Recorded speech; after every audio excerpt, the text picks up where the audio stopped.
They look a lot like pancakes or cookies. The recipe passed down from generations here in Haiti. Women spend entire days making them. Grandmothers, daughters, and younger girls. Infants are nursed while mothers work the mix. Kids seem to enjoy them, at least when our camera was around. But these patties, known as bonbon terres by the Haitians who eat them, are a grim reminder of just how poor this Caribbean nation is. They aren't sweet, they're hard to swallow, and add almost nothing in terms of nutrition, because the cookies are actually made of dirt. It fills your stomach. When we haven't eaten anything, this dirt cookie fills your stomach. Traded, sold, and even hoarded by women here in the poorest section of the poorest country in the Western Hemisphere, Cité Soleil in Port-au-Prince, Haiti. Small amounts of vegetable shortening, salt, and occasionally sugar are mixed in with the dirt and water as well. Made in places like this, an old fort where torture was once common by corrupt dictators here. Fort Dimanche is now a center of commerce built around the dirt cookies. A basketball court, soccer field, and school for hundreds of kids and home to many. To get to the basketball court, which acts as a preparation area for the dirt cookies, you have to cross this open sewer, which is littered with animal parts and trash and other nasty things, to get to an area where the cookies are laid out to dry out in the sun. You can see that these are still very wet, not quite ready to be served, but this is literally dirt being prepared for humans to eat on top of other dirt and filth. Celine Denis' life revolves around the cookies. For days we watched as the grandmother sat mixing the dirt cookie batter. Selling the cookies is Denis' sole source of income and often her only food. It's a necessary evil. I'm in a bad situation, and that's why I make them. It hurts my heart, but I have no choice. We're forced to eat it. It makes us sick, but not the way it would to anybody who's not used to eating it. Our system is kind of used to it. The dirt is trucked into this huge slum and sold at an enormous markup to the women, who pay about $5 a sack. They say it comes from an area in the mountains and are convinced the dirt is rich in minerals and vitamins. And if they don't have the money, they're happy, indeed eager to buy the dirt on credit. If it rains or the sun is blocked, the cookies can't dry out, and women actually end up owing money on the dirt they've purchased. Not a drop of batter is wasted. And throughout Haiti, the cookies are seen in urban markets and small mountain villages. We rarely saw adults eating the cookies, as many seemed ashamed. Kids, however, asked repeatedly why we were so interested before freely eating them. The UN's humanitarian coordinator in Haiti says the need for dirt cookies is an indictment of government failure and waste. The 5-cent cookies, a necessity in Haiti, imported food too expensive for families living on about $1 a day. Some 3.3 million Haitians are food insecure today. Around 25% of the children are chronically malnourished. These are the same indicators as in sub-Saharan Africa. Pregnant women have long eaten the cookies for their supposed source of calcium and antacid benefits. But doctors dispute this and warn of tooth decay, constipation, and worse. The United States ambassador to Haiti has taken a personal interest in lessening dependence on the cookies. I've actually taken members of Congress down to Cité Soleil, and they've seen it too. What do they say when they see people eating dirt? Well, it's worrisome. It's very worrisome, and we don't like to see it. Since the UN arrived in Haiti in 2006 as peacekeepers, nutrition has improved in pockets, but the dirt cookies are still being eaten. The widespread hunger means hundreds of kids starting another school day in Cité Soleil, as the Haitian flag is raised, will be reduced to eating dirt. This despite international efforts. There is hope, by the way, there is hope. Because despite this bleak picture, it is doable to lift Haiti out of poverty. But even the most optimistic observers agree the future is bleak for these kids without two elements long missing in Haiti: money and a stable government. Reporting in Cité Soleil, Haiti, this is Benno Schmidt for World Focus.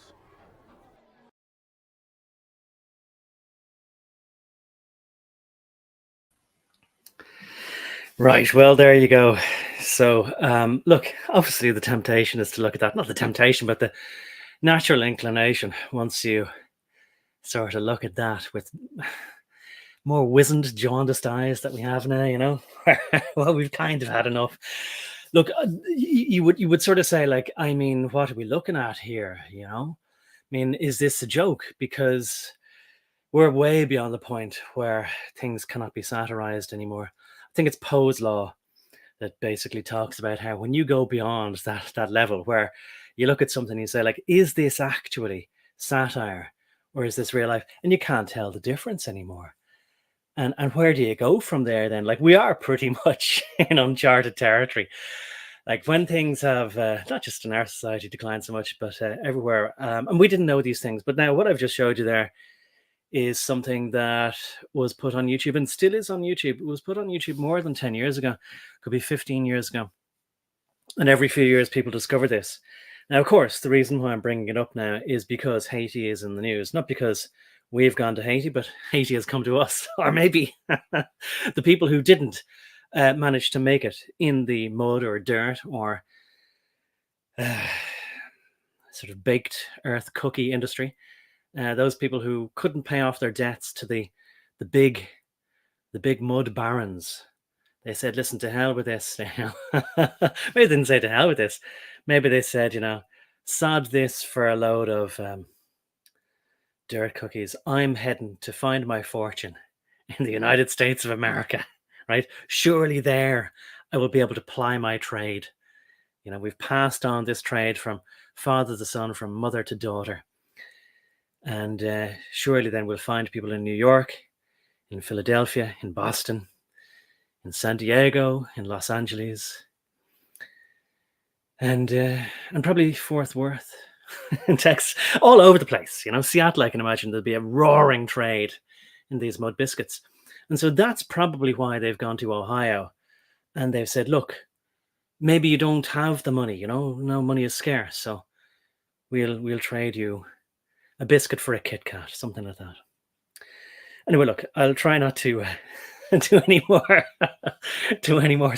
of this impromptu comedian stuff, right? I'm not trying to be a comedian, but I'm trying to just roll into this a little bit lightheartedly, because I'm going to talk about like serious stuff, quite horrific serious stuff. I mean, as if eating kitty cats wasn't serious enough.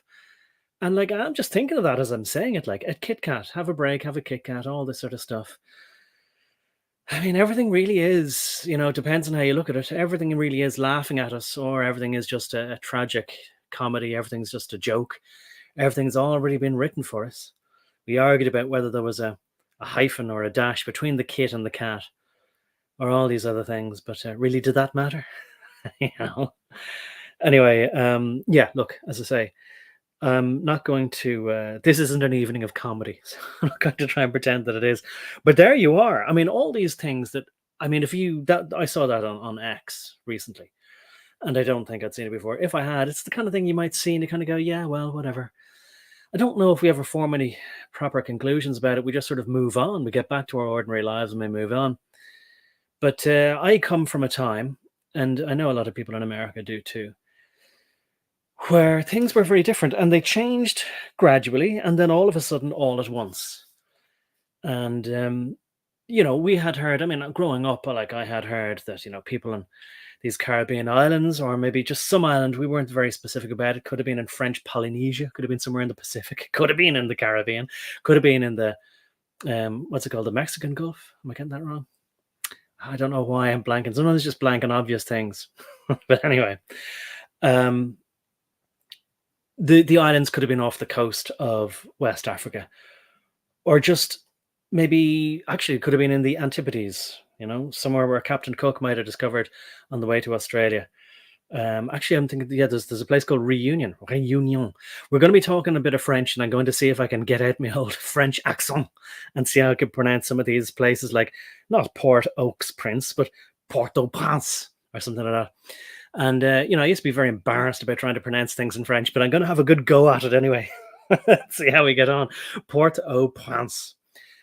Prancing around like a prince, but people weren't prancing, they were shrieking, and they were doing Well, as the picture there, I don't know if you can make it out. I just sort of superimposed a picture of this very salty guy. His name was, I think it's Dessalines or Dessalines, and he was a Haitian leader. I mean, a leader of the sort of Creole people. The people. I mean, how can you identify them? They were, I guess, mostly from West Africa, and they were in a French territory of Haiti, and I think it was even called Haiti or Haiti, something like that. And I think it actually just comes from the word height. That there was some height there, and in whatever language they all spoke there or decided to fuse together, I think that's where the term Haiti comes from. Some high land somewhere, presumably on the island or whatever. I don't know. Maybe I'll find the place in one of the pages I was looking at. I read about Haiti uh, about 5, 6, 7 years ago. In particular, I read about Haiti and the revolution, their own revolution.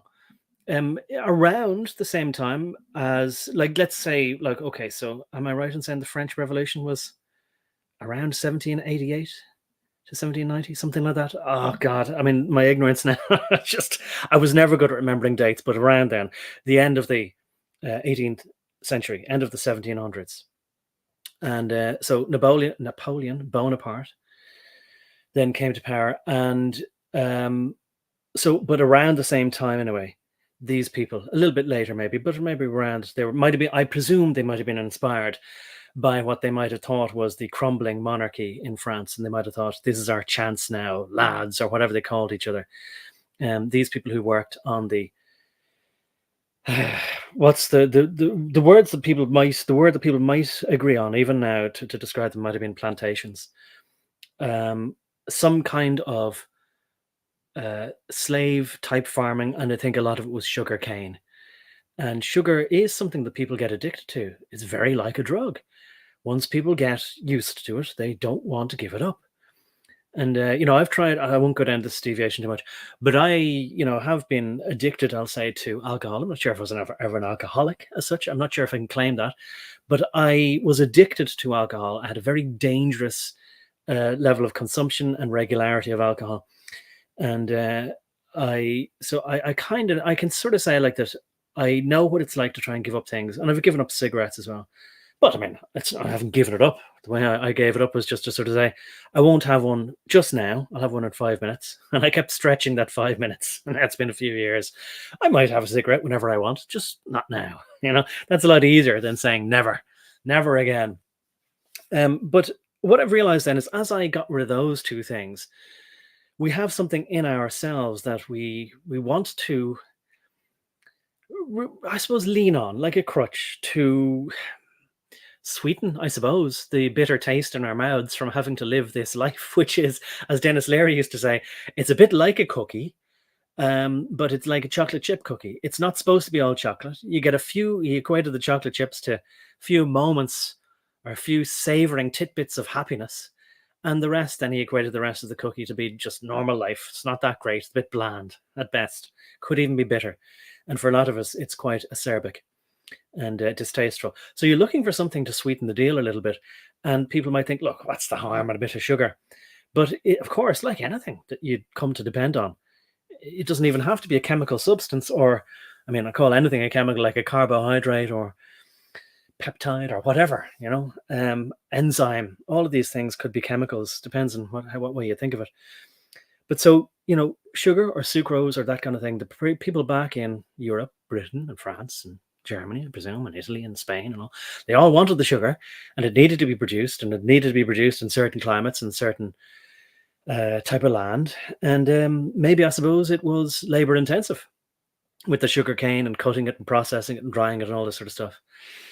And look, I've spent a lot of time in South Africa, and a lot of us would feel sorry for these people. I mean, I'm going to try and be objective here. I'm going to try and maintain an even keel.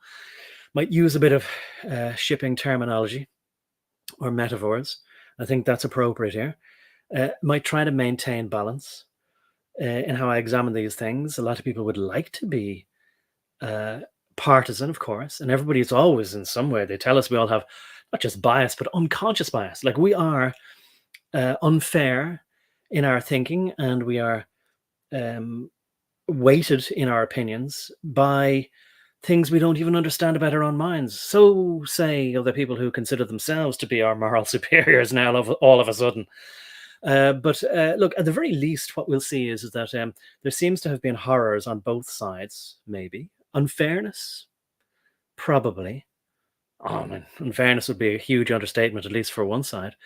But, I mean, from another side, of course, you know, you can sort of say, well, if there was a revenge going on and if what was claimed was done to them, all these great injustices, maybe you could understand it. You know, as the pendulum swings from one side, the further it swings, well, then the arc that it swings back through and over to the other side is going to be even the same or maybe more. We're talking about conservation of laws and momentum here now. I'm just trying to stretch metaphors. I won't stretch too much further other than say that's kind of like a broad, I think I've got everything out there to say, but I think you can see from the picture there, this desaline guy. It means of the salt or of the salt water, because I think it's literally cognate of, you know, a saline solution, which of course the sea is. And Haiti is an island, as I was trying to say, either in the Caribbean, or is it the Gulf of Mexico? Somehow that sounds wrong to me. Maybe I'm thinking it should be the Gulf of Texas or something. I don't know. But anyway, this guy is holding, I'll pronounce it this way, a severed head. What would be the French for it? Tête blessée? No, that's just unalived. But anyway, I can't think. Sometimes excisé, would that be it? Sometimes I can't think of basic words. Excised, you know what I mean? That's what I'm trying to say. But anyway, there he is holding the head, and you can see what he removed it with there in his other hand, and you know, he's looking like as if he's sort of saying, "There, I'm unapologetic," and I've put him standing just a little bit outside of Port-au-Prince. And isn't it funny there, the fifth column coming down? I just thought that was a funny and interesting little thing. I presume it's of Leclerc, maybe. You know, I'm not so hot in history, but we'll try and figure it out. I've got a few things that hopefully I have bookmarked, and I'll try and find my place in them. And I think Leclerc might have been married to Napoleon's sister, Pauline, something like that, anyway. And he was sent to maybe put down one of the rebellions. Right, I'll pause there for a moment, because I think I've set out where we're going to go with this. And I'll just have a quick read of any comments that might be there already.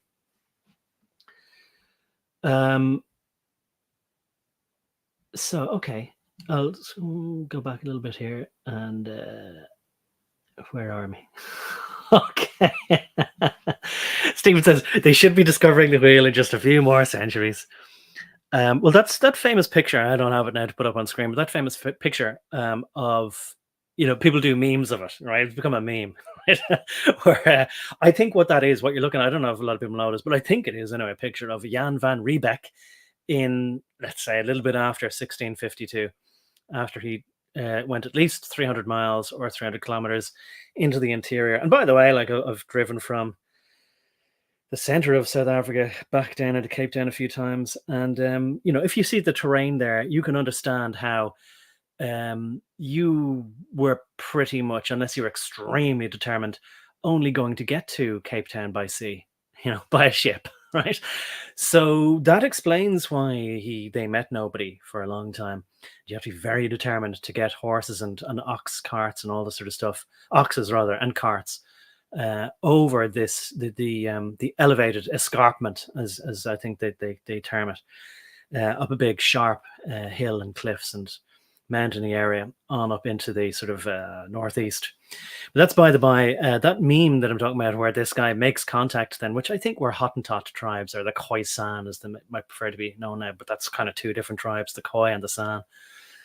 The meme that I kind of laugh at most is this guy. Well, one of them, of course, is like, it says, here, listen, we were just about to invent the wheel until you came along, but the other one was something along the lines of, you know, along the lines of, you know, greetings. We you know, is there anything we can help you with this anyway?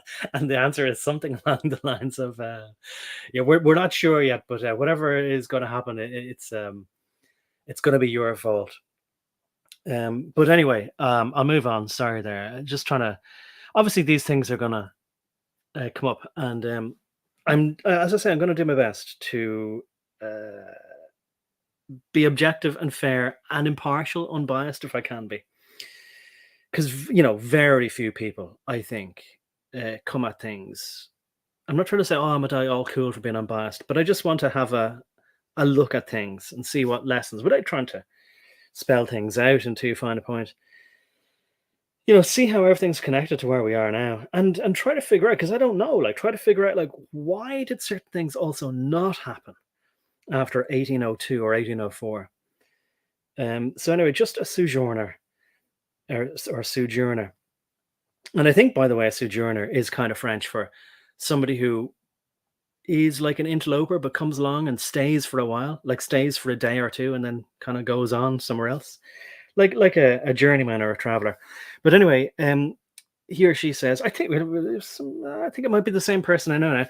So I'll say it's a she. She says, wisdom comes in handy nowadays. Okay, well, hopefully, right? Although I'm not saying I have it, but I'm trying to get wise. Fortune cookies in the USA. She says, McDonald's, says Johnny Weissmuller. And look, by the way, of course, it's easy to laugh. But look, it is funny, but there's something serious going on as well, I know. Hiya, Lily. Stephen says, they should have get with the dot heads and use some cow dung. Well, see, that's the thing, right? Things are all relative, right? At least it's just mud, and there might be some kind of minerals out of the earth in it that possibly could be good for you, right? Maybe, I don't know.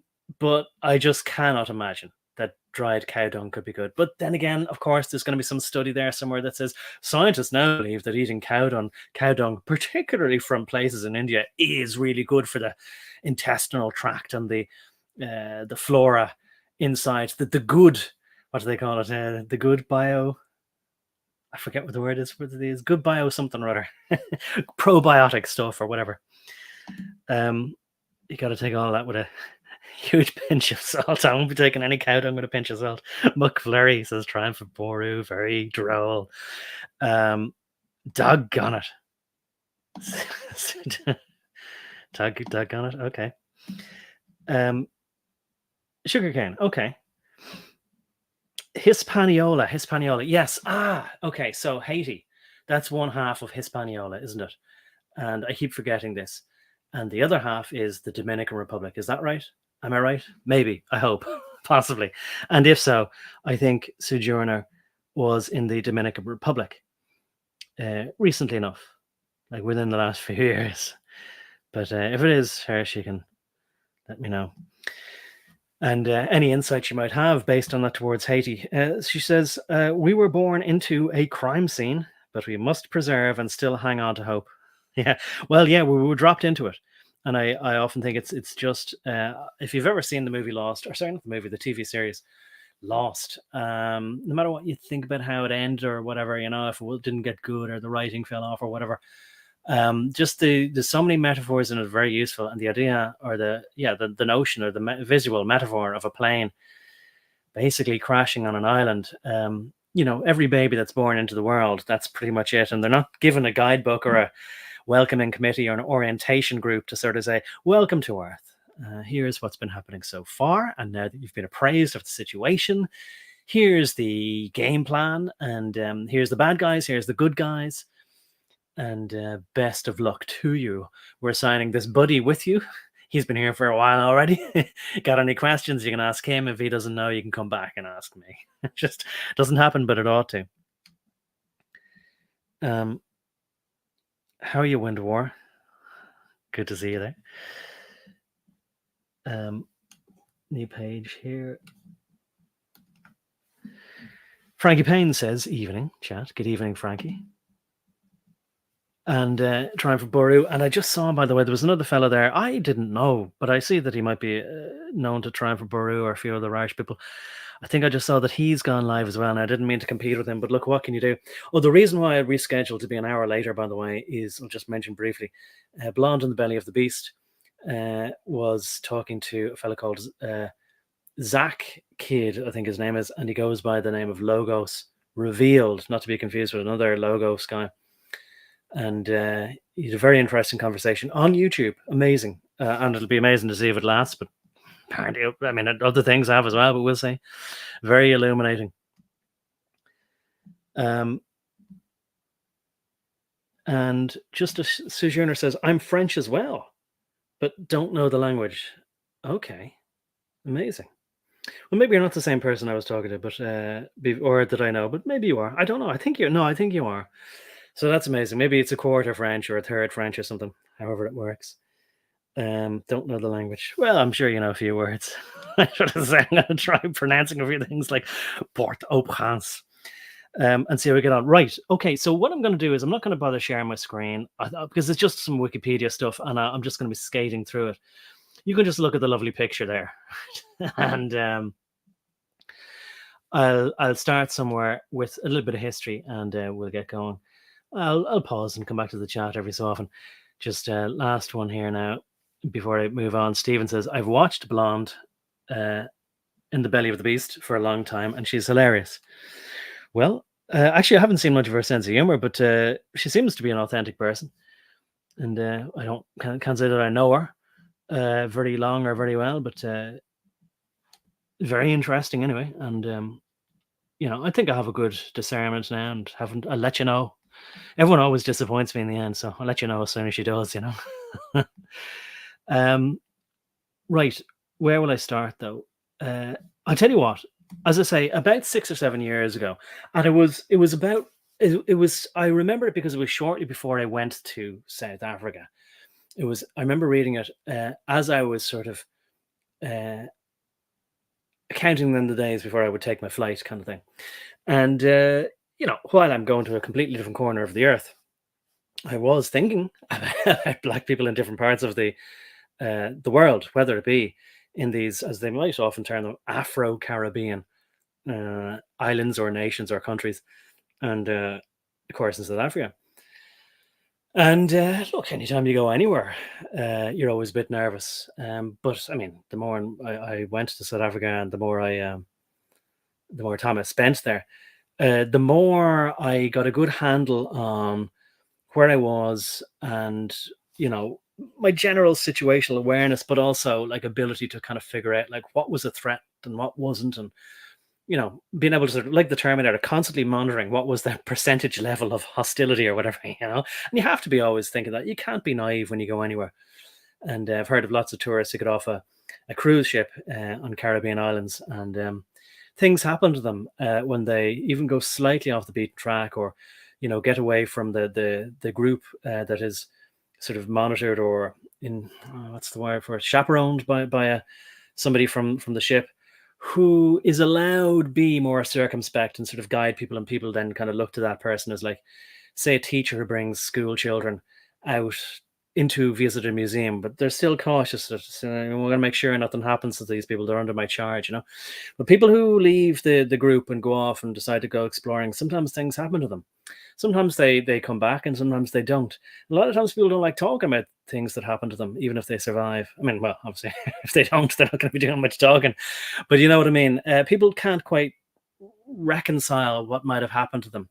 They don't like to talk about it, and they're very embarrassed about talking about these things, But as I say, I've never been one to censor my own thoughts, and that's a big problem with what they have done to our whole society. People don't talk about lots of unpleasant things to do with just life and things like that. Right, I'll stop polemicizing. I'll get on with this anyway. I remember reading about this, and the date that stuck in my head was 1802.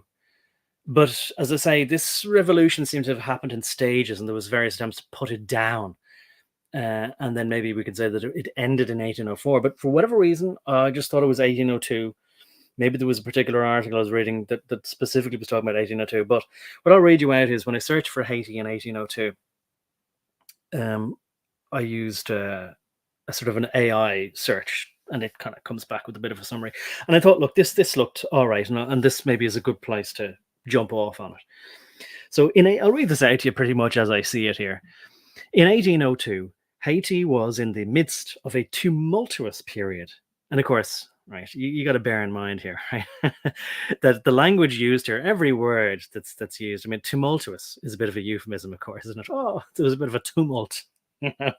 Just a bit of a tumult going on over there, like a mostly peaceful beheading, that kind of way, right?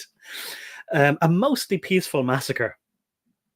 Anyway, just bear in mind what I'm reading out here is a borked AI, despite the fact that,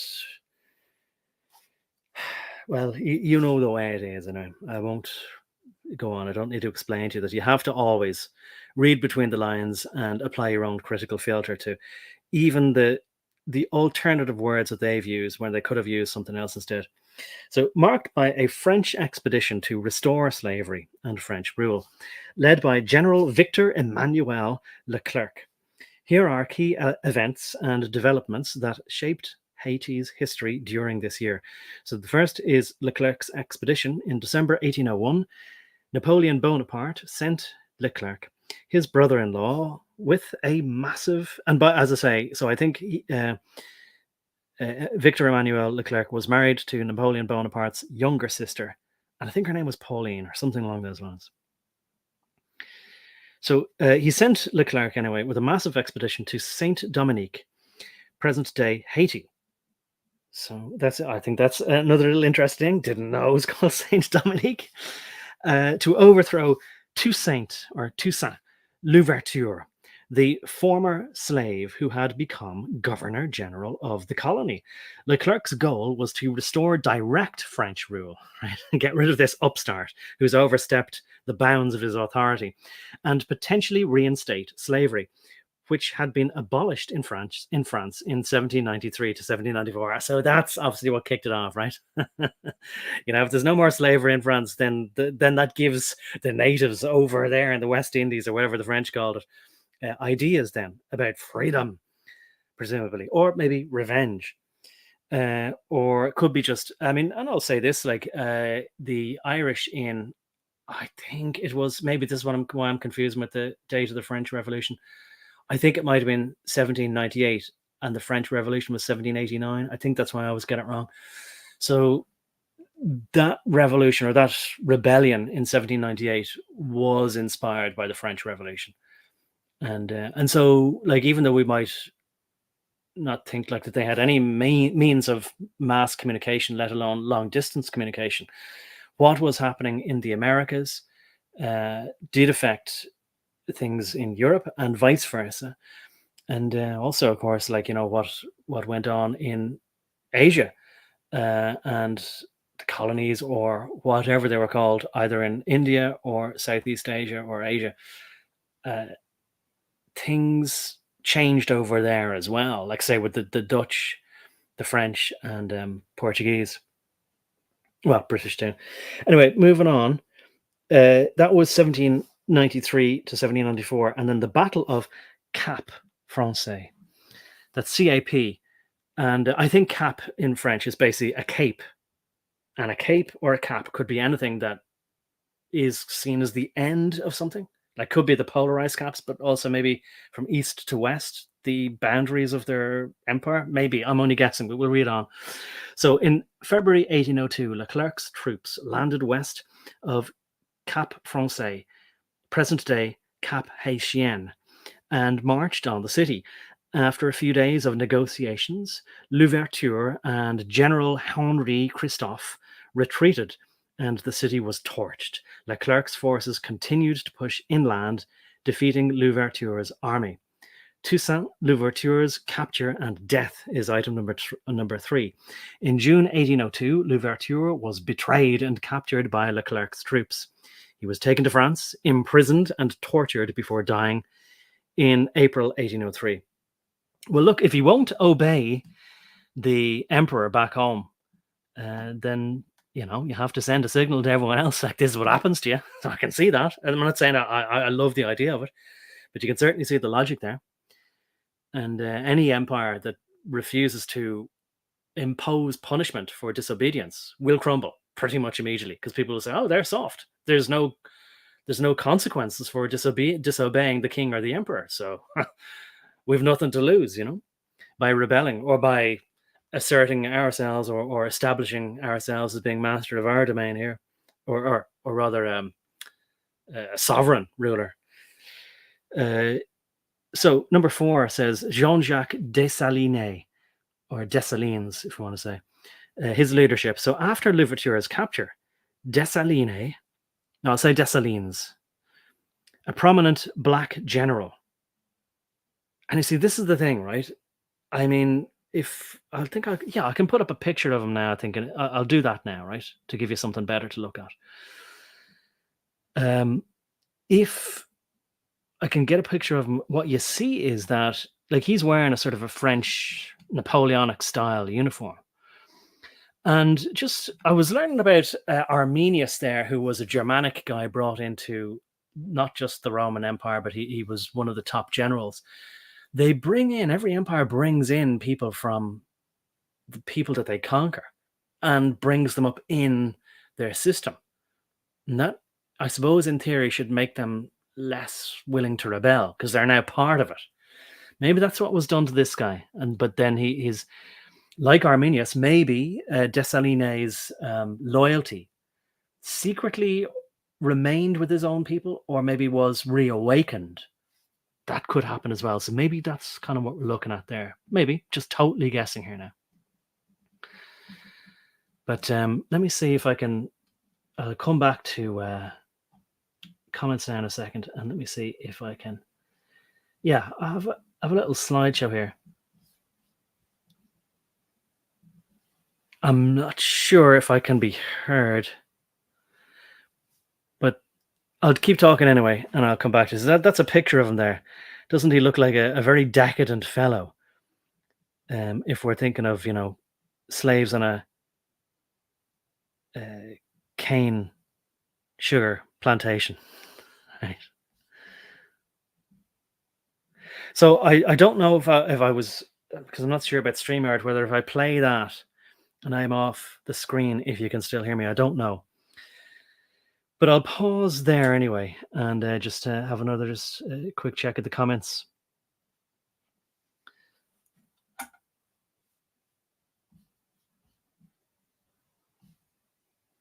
I did that one already. Stephen says, "Oh, she'd fit right in on a Jack stream."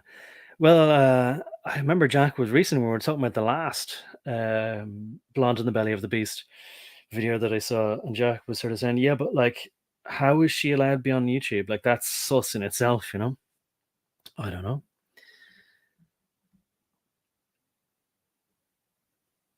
Yeah, so Wobbly Boost says it's not a tumult. Yeah, not a tumult. And Sojourner, just a Sojourner, says 222 years ago. Wow. Do you know? I mean,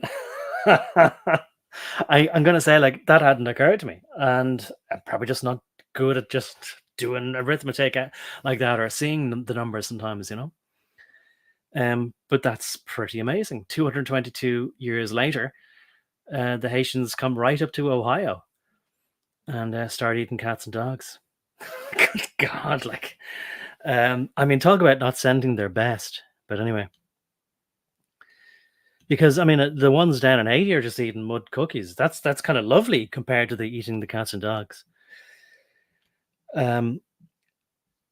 Anyway, yeah. So I won't do the slideshow there. It was sort of a slideshow, just some pictures, because I'm not sure. If anybody does, let me know. I'll do it as a quick test now, right? I'll do it one more time, right? And if anybody can let me know, if you're able to hear me while the slideshow is going, I'm going to keep talking and I'm just going to put the slideshow on like this. And if my voice went mute, and then when I take it off the screen and now my voice is back, well, then you can let me know if it muted while I put that up. I just don't know if StreamYard continues with my audio when I put that up. Right. I'm going to go back here now and just continue with the last bit of what I was reading from there.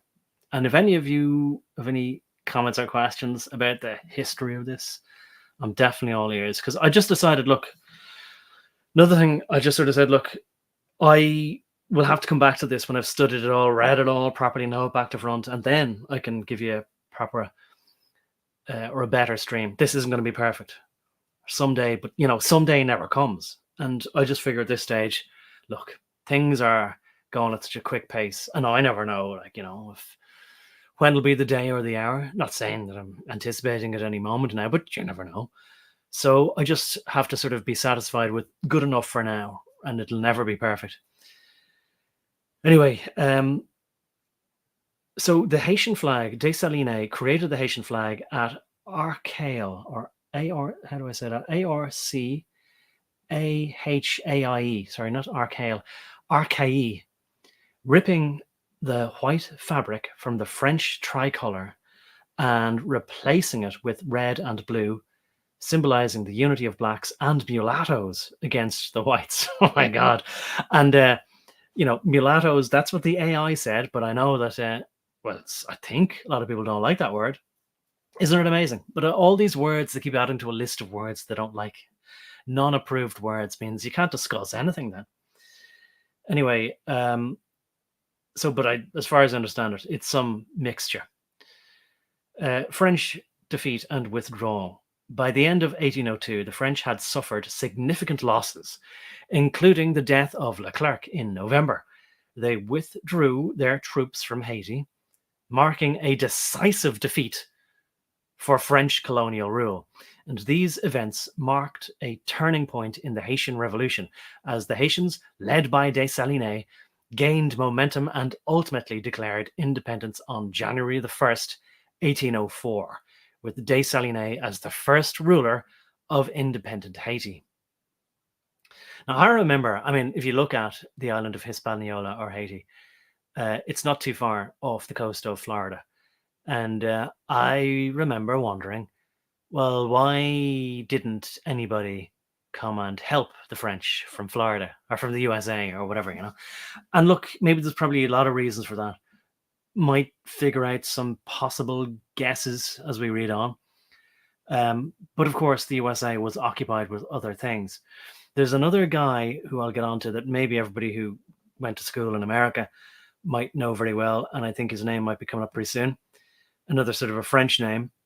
And I guess it was to do with the American War of Independence against the British and kind of temporary alliances and the enemy of my enemy is my friend and that sort of thing going on. So, yeah, I think maybe that's, and again, as I say, this is not going to be perfect, but I think maybe that's what we can get onto kind of next.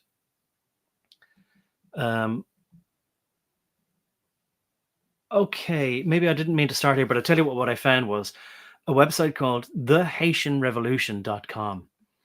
And the fellow I'm thinking of anyway is Rochambeau. And so he was another French general, as far as I understand it, but also played a big part in assisting the Americans fight against the British. So maybe he's a familiar name to a lot of Americans. Now, I think this website, thehaitianrevolution.com, is coming from a perspective where it's basically this was a just and right and perfectly reasonable revolution, and everything that happened during it was excellent, and the French people deserved it completely, that sort of stuff. I think we're coming from a pretty much 100% biased perspective. And so, because I want to be fair and impartial, I thought I'll read it out, put it into the record, see what they say. And I often find it's very instructive to read things from your, not necessarily enemy, but adversaries or opponents' point of view. So he or she has titled this from, and after this now I'll come back and just see if there's any comments on this. He's titled this as 1st of January, 1803. And he says, Rochambeau requests special permission to immediately proclaim the restoration of slavery. This is January 1st, 1803. The restoration of slavery as the French lose control of more and more of the colony. Rebellion erupts in Port Salut. And that's salute, as in like saying hi or raising your arm in a military way to salute. So Port Salut or Port Salut in the south. A white Frenchman, renowned for his cruelties, in quotation marks there, writes to Rigaud, that's R-A-G-A-U-D, from Les Cayes, that's C-A-Y-E-S, although I may be pronouncing that wrong. He says, these men who have risen today in insurrection have always conducted themselves in a manner deserving of praise for their leaders and the confidence of the government. I am without forces, and I fear that this little insurrection at Port Salut might spread. Now allied, insurgent blacks and mulattoes strike at all points throughout the interior. The entire plain was in a state of insurrection as the black laborers began to raze the cane fields. I always thought that word was funny. That's R-A-Z-E, R-A-Z-E, meaning to burn it to the ground rather than to raise it up. And I think it's, it's just shortening of the word, or maybe it's the stem of the word, to erase, like to delete completely, I was always confused about that word, but if you think of it as erase, maybe it's all right. Means what it means. So they erased the cane fields and set the plantations ablaze. The insurrection, powered by the populace, becomes generalized. The leaders had organized and sustained the resistance against Leclerc independently, despite the defections of the founding fathers. They espouse their values, focusing on independence, voodoo, their goals, and their culture. The worldview has developed apart from that of their generals because they had no real place in the Louverturian society that Toussaint had forged. Dessalines, maybe I should say, is threatened by the laborers' independence and resistance to his leadership, and in response kills independent leaders who refuse to submit, saying they had become obstacles to freedom and therefore had to be liquidated. That's very interesting as well, I thought. That, and maybe, I see nothing particularly biased there. Sounds like, reading from letters that were sent and communiques back to head office sort of thing. But, we can, I think, it might be lazy language, but people could refer to Dessalines as a butcher, as a bloodthirsty butcher. You can imagine those kind of words being used about him. But it wasn't just of the French people who were there. As we see here, it was of his own people who didn't bow to his leadership or weren't fully on board with his vision for a free Haiti ruled by him. So he got rid of his either opposition or people who he considered to be traitors to his cause or not fervently behind the cause of revolution and freedom or whatever he was thinking of as far as this revolution that they were doing, his end goal. Independence, maybe, if that's what he was thinking. I'm not sure if that was his concept, but however, to fight off the French and to take control of this territory. If some of his own people weren't fully on board with whatever his ideology was, he got rid of them before he was victorious. I just thought that was interesting as well. So he was ruthless and he was determined. And look, even if he was a butcher, these kind of people, these unreasonable men are the people who change history, Right, I'll just come back now to see if there's any other comments. And then maybe we'll get on to Rochambeau a bit more. I'll see how it goes. Right, where's my place again here?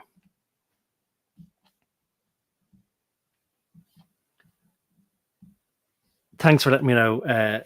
Triumph of Baru audio was fine. And Sojourner says, Haitians are known for voodoo as far as my research goes. Yes, certainly. Definitely. I think they're definitely known for that, all right. But there's probably other Caribbean islands that do it. But is Haiti the number one island where this kind of voodoo practice is known for? By the way, the other thing I was thinking there as well was that, the people who overthrew the French and did all this kind of butchery, they don't look, when I look at those people at the beginning who are making cookies out of mud dried in the sun, they don't look like the same kind of people to me. I don't know. Like there seems to be an apparent contradiction there. I don't see that those were. I don't know. There's something that doesn't quite add up there. I don't know. Raising Cain. Yes, that's a funny phrase that comes to mind there. All right. Wonder what the origin of that phrase is.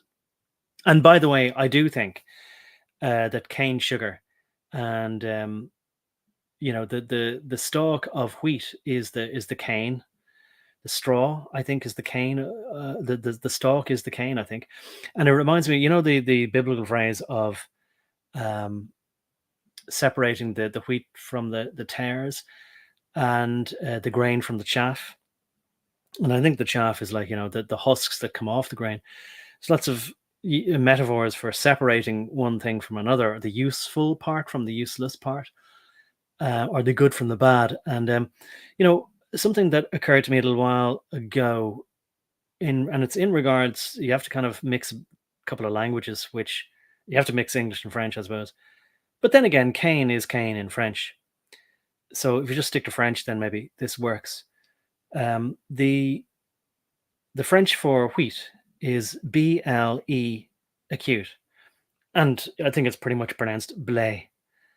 And you have to kind of then squint a little bit and then kind of go, okay, so cane and blé. Cane, and if you just say A for and or the ampersand sign and then BLE, it's able. Yeah, you have to kind of stretch it a bit. I realize it's a stretch, taking a little bit of liberties. Any etymologist kind of go, any etymologist would kind of say, no, I'm not accepting that. That's just messing about. But I do think that we should take all the letters, rotate them 360 degrees, even look at them in 3D, and move them around and see what kind of, and even put them together in interesting ways. I've done that with a few different letters, and you can see how things definitely, to my mind anyway, come out as more than just what mere coincidence would say. Like that, there are little code things and in jokes even in the lettering. But anyway, Cain and Abel, Cain and Able, to do with wheat. I think there's something to that. That's just a little kind of theory. That I think has some little truth in it. But anyway, she says, Cain is definitely the tares we live with right now. Okay. My French name is Duhamel. Oh, Hamel is I remember realizing what Hamel meant. And I forget again now, but it means something. And they were an influential and rich family. They might have been, well, I mean, at one point in history, they might have been Huguenots or Huguenots, the French people who and I'm guessing Huguenots are Huguenots who set sail to the west. Maybe some of them landed in the south of Ireland, but maybe some more went on elsewhere. I don't know. But Hamel, what does that mean? I forget. Anyway, don't dox yourself. Letters and numbers, anyway. So Sojourner appreciates those too and has twisted a few of those around in her mind's eye, presumably. From the home of El. Okay, so Ham is like Hamlet, a home. Is that what it is? From the home of El. And El is anything that's elevated, right? Up on the hilltop, maybe something like that. Okay, I better get on anyway. Let's get back to looking at history. That's all we're doing. Who would have known that history would be so fraught with things that are delicate to talk about? But we have to do that. Otherwise, we're just completely trusting that the people in charge have our best interests at heart, and they don't. We have to know what happened in the past to know where we are now and where we're going. So just as Sojourner says, yes, and do is of or from. Excellent. All right. So you do know a few words in French. All right. Okay. Now, I have a feeling that I might be skipping over something, but I'm going to see if I'll just move on to a bit more about Rochambeau. Did I look up Rochambeau? Bear with me 1 second. What I'd probably better, read out here is Leclerc's relationship to Napoleon. So Charles Victor Emmanuel Leclerc And I'm just guessing Leclerc means a clerk, like literally a clerk, someone who writes in some kind of administrative function, I'm guessing anyway. And I know there was a supermarket, I think it still exists in France, and I think it's in other countries as well, called E. Leclerc. And I'm wondering now if it's named after Emmanuel Leclerc. But anyway, um, so Charles Victor Emmanuel Leclerc, 1772 to 1802, right? So the revolution in Haiti was the end of him. Was a French army general and the husband of Pauline Bonaparte, Napoleon's younger sister. He played a significant role in Napoleon's military campaigns and was appointed commander of the expedition to re-establish French control over Saint-Dominique, present-day Haiti, in 1802. Leclerc's marriage to Pauline Bonaparte in 1797 was arranged by Napoleon, who had been seeking a suitable husband for his sister. The union strengthened Leclerc's ties to Napoleon, I bet it did, and he became a trusted military commander and loyal supporter of the French First Consul. That's Consul. In his military career, Leclerc distinguished himself as a capable and ambitious officer. He began his service in 1791 during the French Revolution and rose through the ranks, serving as aide-de-camp to General Lapoype. That's Lapoype. Lapoype. And later as captain and divisional chief of staff during the siege of Toulon. That's Toulon. His association with Napoleon during this period solidified his position as a key figure in Napoleon's military circle. Little did he know where it would all lead. Anyway, Leclerc's expedition to Saint-Dominique aimed to suppress the Haitian Revolution and to re-establish the French control over the colony. Although he initially achieved some successes, his campaign ultimately failed due to the resilience of the Haitian rebels, led by Toussaint Louverture, and the devastating impact of a yellow fever epidemic on his own forces. Leclerc died in 1802, shortly after the failure of his expedition. And of course, the standard enemy, we're told, of the British and all who tried to go into the interior of Africa, right? What defeated all of them was not people throwing spears or whatever at them, right? It was things like malaria. I suppose I was going to say like cholera, diphtheria, typhus, and all that sort of stuff. But malaria was the killer. And that's probably a whole other topic in itself. What does malaria mean? Like mal means bad, and area or aria and air, bad air. They put it down to a lot of things, and we can't even get into discussing it because it turns out that it might actually be not exactly a virus or a germ, but a worm that gets into you. And you need quinine. They drank a lot of gin and tonics. The quinine in the tonic water and in the gin from the I think it was sloe berries and things like that they would crush to make the gin from. So a lot of the British officers would have a tipple at afternoon before going any further into the interior. And they would say, oh, it's medicinal purposes. And this might protect them, the quinine. And of course, now, do I dare say it? Are we far enough into it? Right. The quinine that was enhanced chemically then, which is what they made then to act as a sort of prophylactic. The HCQ, hydrochloroquine, is that it? All very interesting, but I've probably said more than, even to this day, we can't discuss that sort of stuff, right? Isn't it amazing? Nothing. There's not even 6 degrees of getting into danger. 1 degree in any direction, and we're in danger. But there you are. I thought it's worth mentioning because it has applications and understandings to now, exactly in that direction as well. I'll finish off this little summary. And again, this is from the AI search engine. So he says, or it says, shortly after he died in 1802, shortly after the failure of his expedition. So many of his men died through basically being completely fatigued and sick, and then all these other people coming at them with whatever they had, swords and I don't know, but I mean, clearly that fella, the salty fella, Dessalines, had French weapons grade swords sharpened, and there was probably no will to fight anymore in these French soldiers dressed up in their French finery in the hot weather, suffering from what did they say was not malaria, but was it yellow fever, right? Which I imagine is something pretty similar. Yellow fever, is that cholera?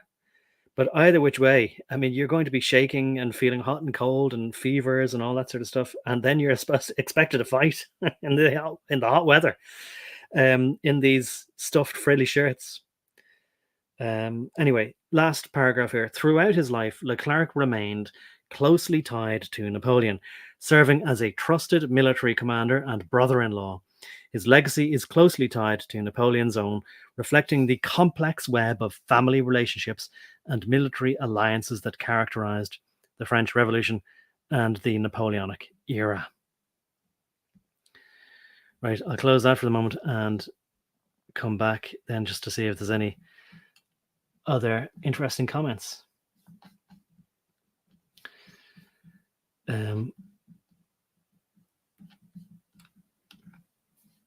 Right.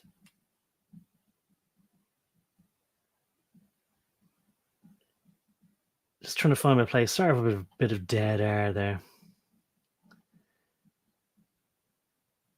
Okay, Sojourner says, oddly enough, related to Clark in my genealogy of Lewis and Clark, the fake narrative for USA founding, in quotes, USA founding.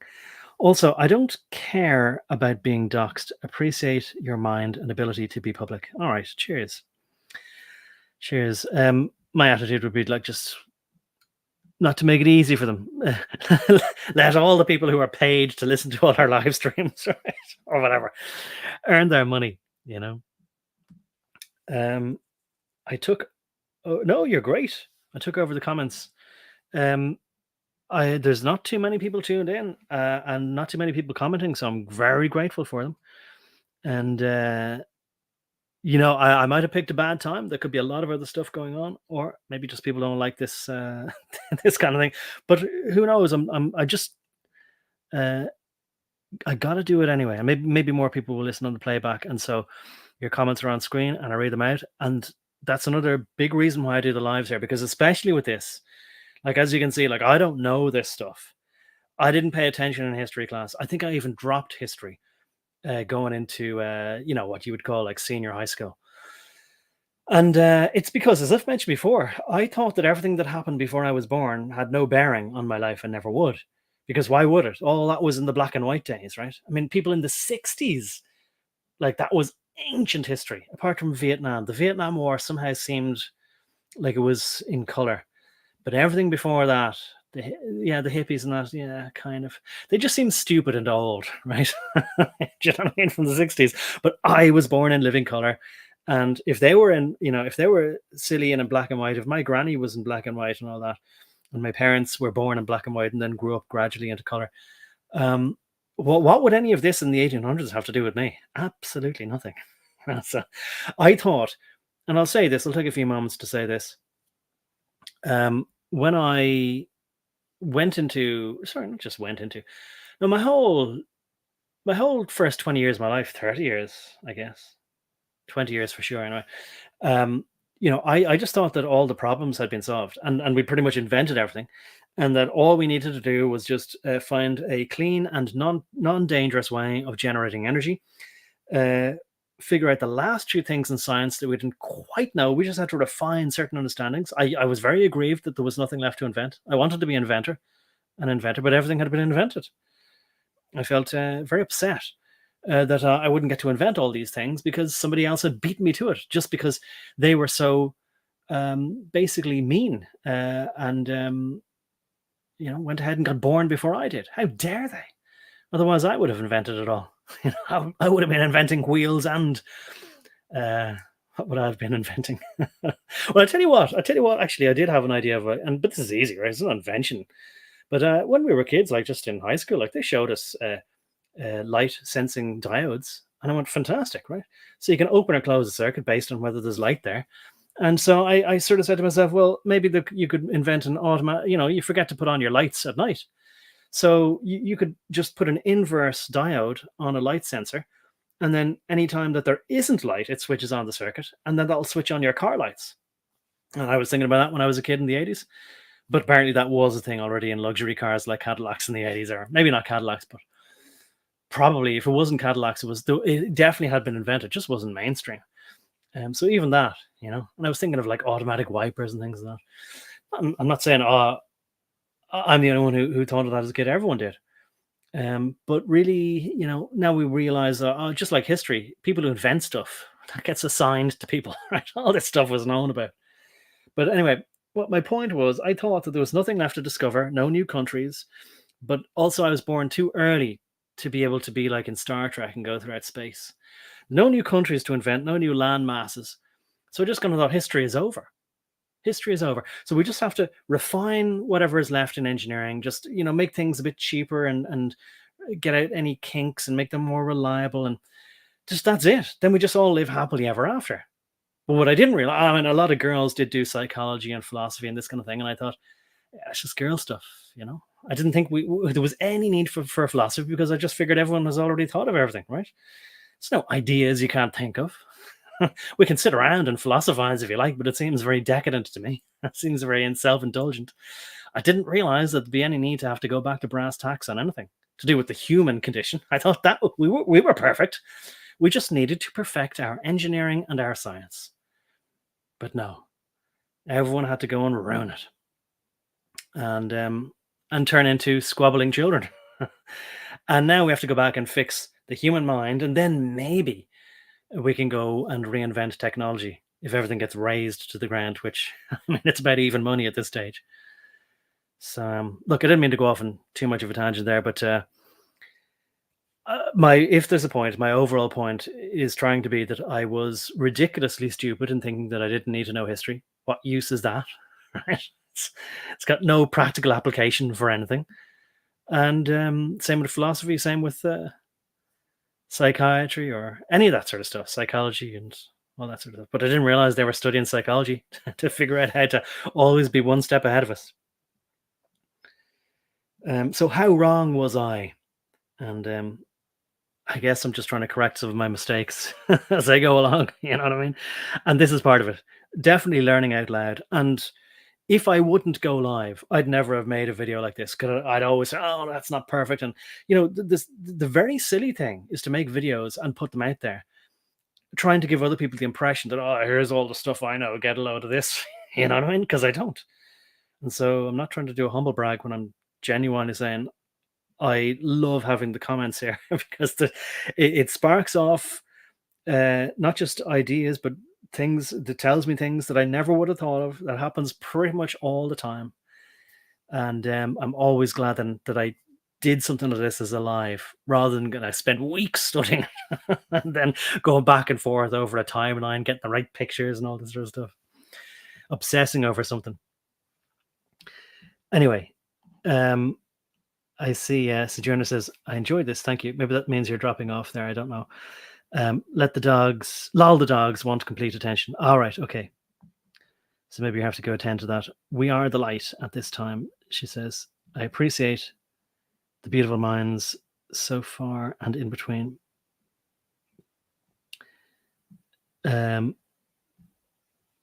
Right, Stephen says, no worries about, to Sojourner, no worries about taking over. The comments make the stream better. Exactly, Will. I'm glad you agree. And Stephen says, I was a history fanatic when I was in school. I was enamored by World War I and World War II through Vietnam.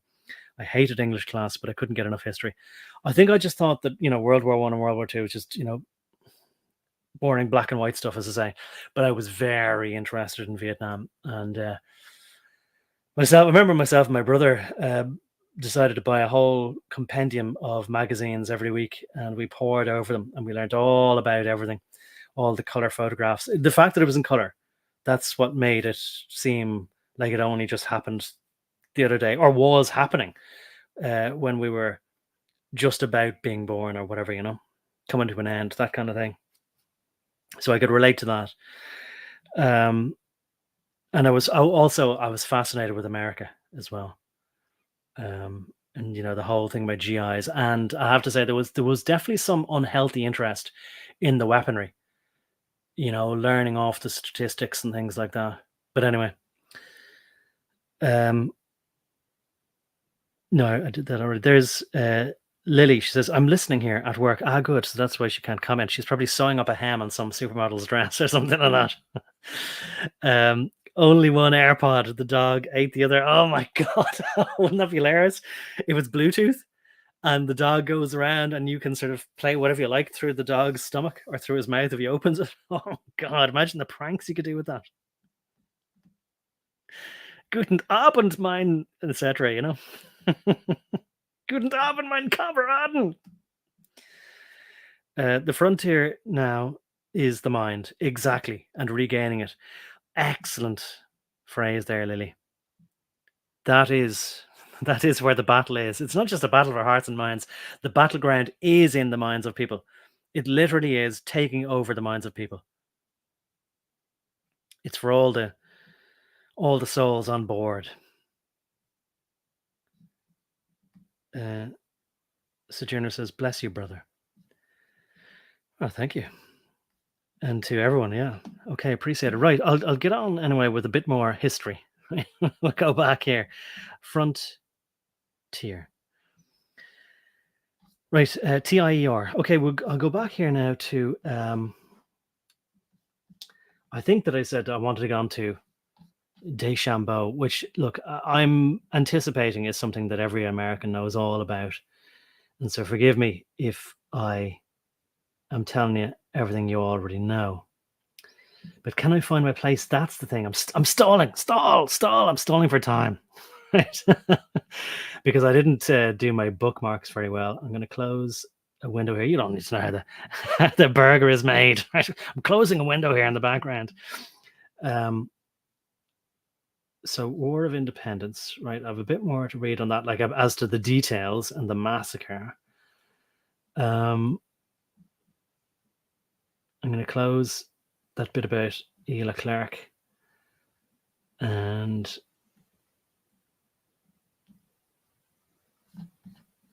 okay, I think I have the part on Rochambeau here. Right, yes, okay.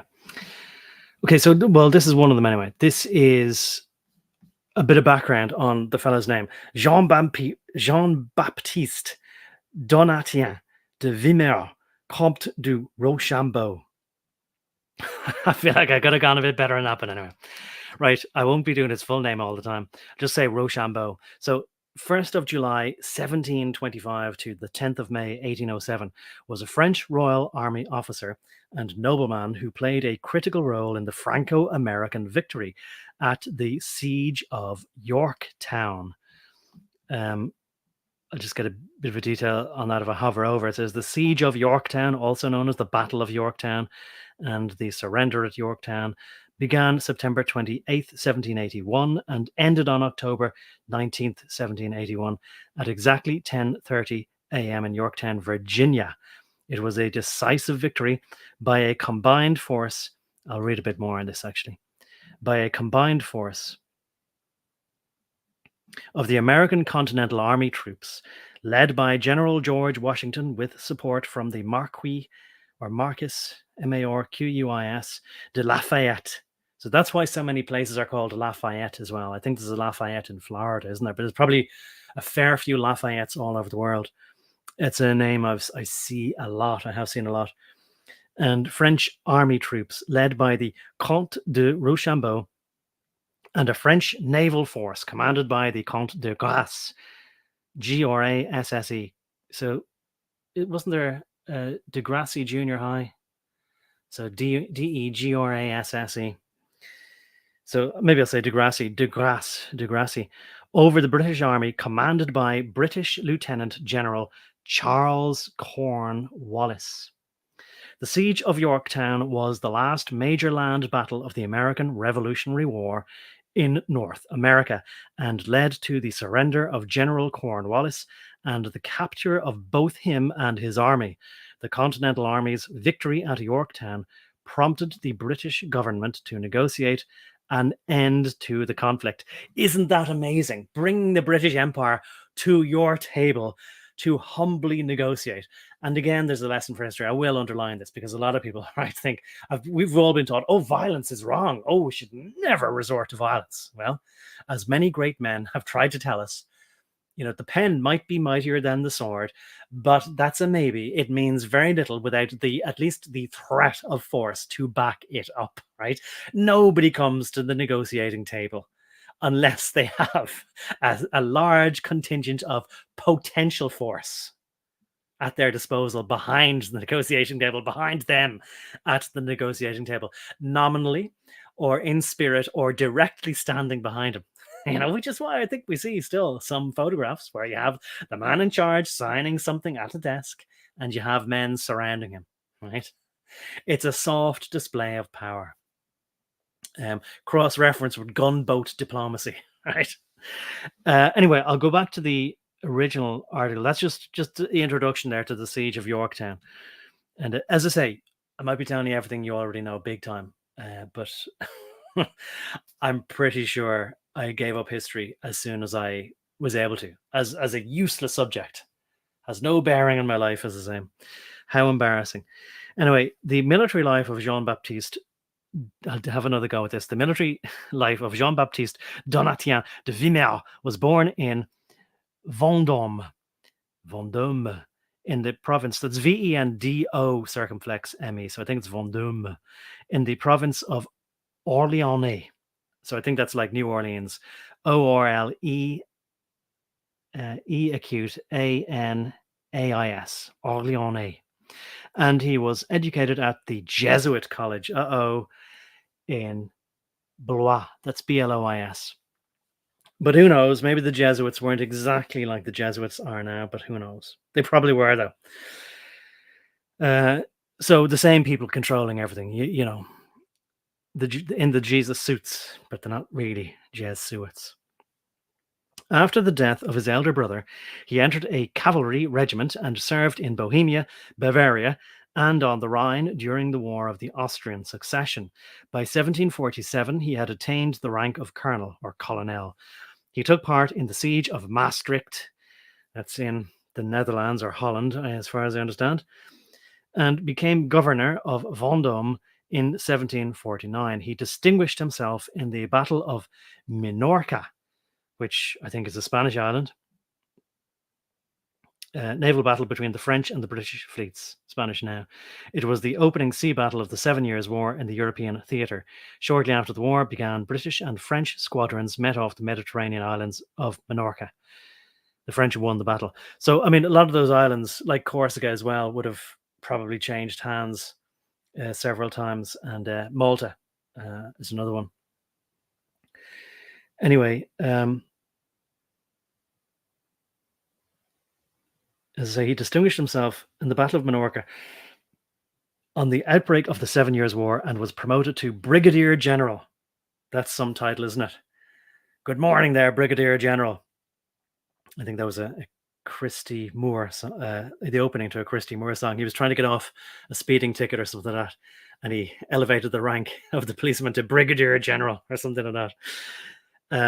Anyway, in 1758, he fought in Germany, notably in the Battle of Krefeld and the Battle of Klosterkamp, receiving several wounds at Klosterkamp. So he was all around the place, wasn't he? From the Med to Germany, Austria, and the American continent, North American continent. Amazing.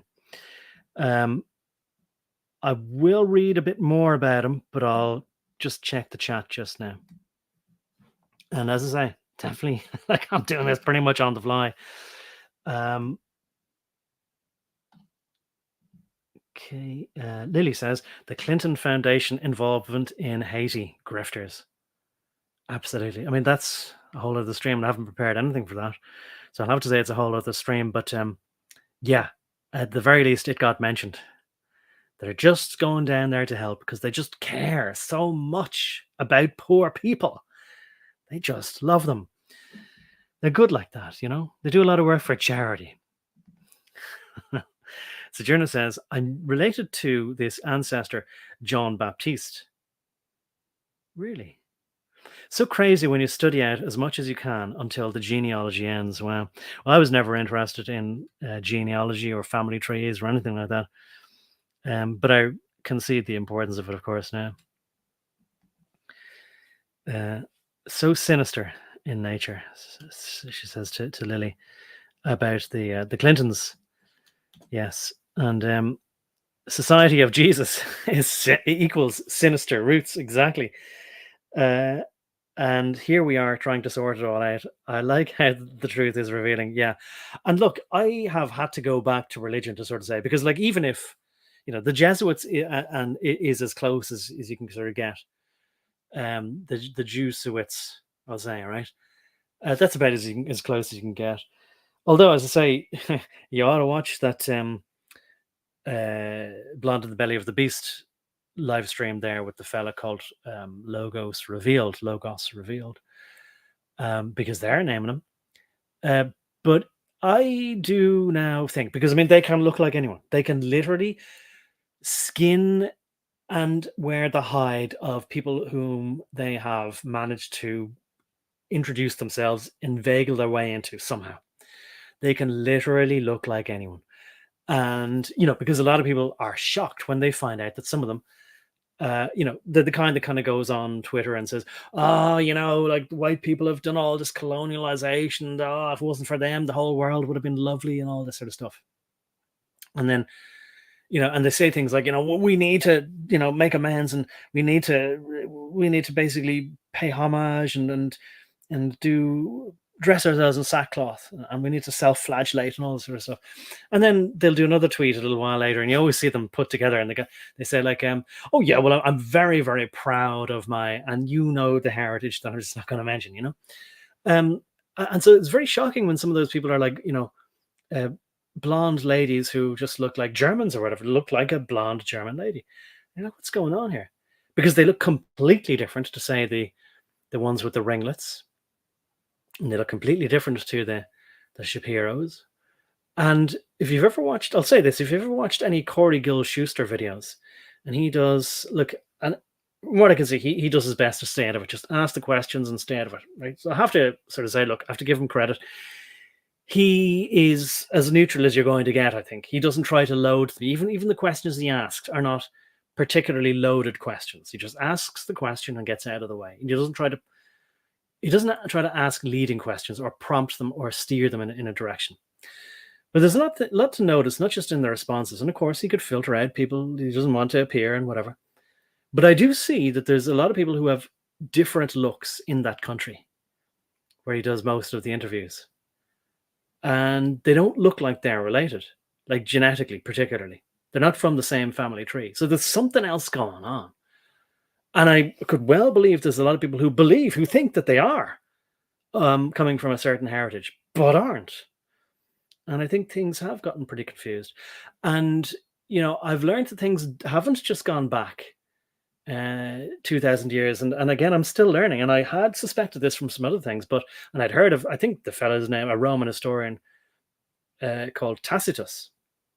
And again, I would have thought, like, who cares about whatever these guys would have said? But Tacitus described them 1,000 years before Jesus was born, if I remember the timeline that he was saying.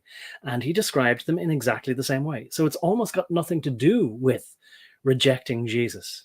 They were exactly like this before. I'm just checking to see, are we still live? Okay.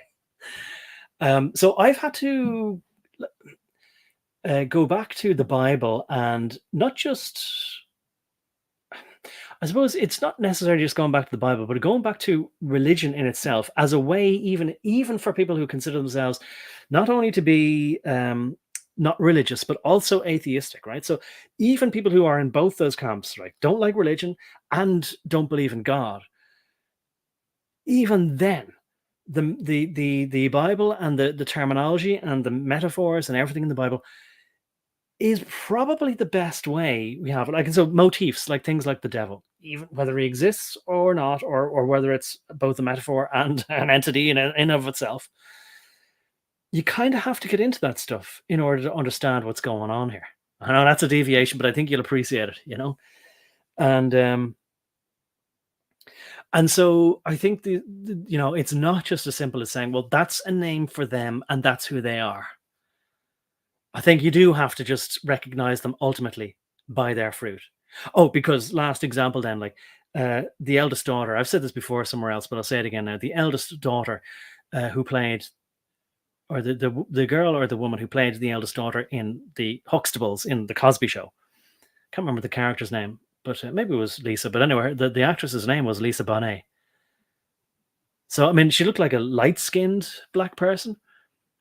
So I don't know if she was mixed or whatever, but anyway, she was one. And so was the father of her child, who she had a relationship with, and Bill Cosby didn't approve of the relationship. He was a sort of a rock star, and his name was Lenny Kravitz, and he's also one. So they really can look like anyone. And so we can't just point at somebody and go, oh, well, they have certain facial features or physiognomy or whatever. I think we have to just know them by their fruit, like the way that they behave, and the things that they do.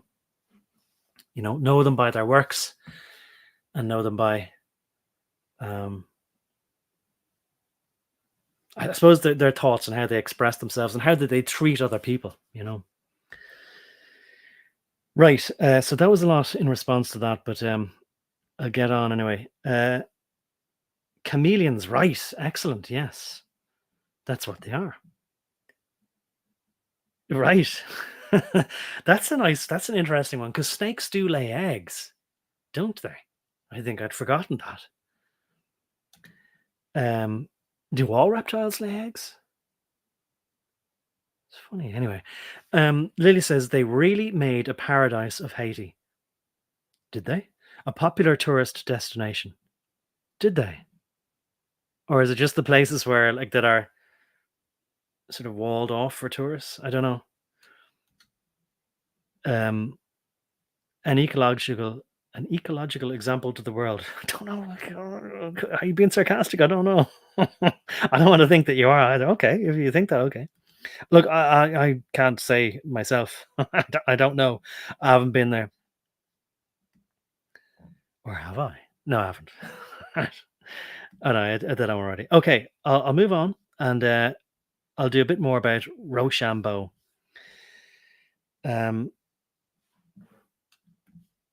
Just to get a bit more of his, what did I say? The history of Rochambeau during the American Revolution.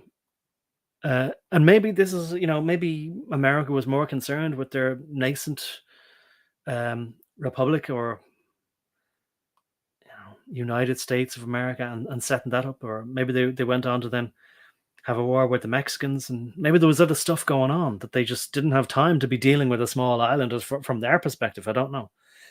And maybe there was a feeling that, okay, the French were allied with us for a while, but we don't want them coming back and interfering with us. We don't want the French Empire coming in just as soon as we got rid of the British. Maybe there was some feeling of that. I don't know. I'm only just totally guessing based on, and I'd have better guesses if I had studied a bit more history, learned a bit more history, bothered with any of it. Anyway, in 1780, Rochambeau was appointed commander of land forces as part of the project codenamed Expedition Particulière. He was given a particular expedition, or certain expedition. He was given the rank of lieutenant general in command. Actually, I better hover over this because it's got a Wikipedia entry for Expedition Particulière. So it says the special expedition was a expeditionary force deployed by France to North America to support the 13 colonies against Great Britain in the American Revolutionary War, arriving on the 11th of July, 1780, under the leadership of the Comte de Rochambeau. I'll read a bit more of this, actually. It numbered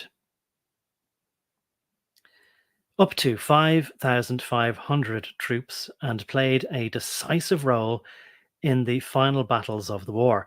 Another 2,500 men were intended to join the war effort, but could not escape the British blockade of Brest. That's in France, or West France. port city in the Finistère department in Brittany. So that's a sort of very Celtic part of the west of France.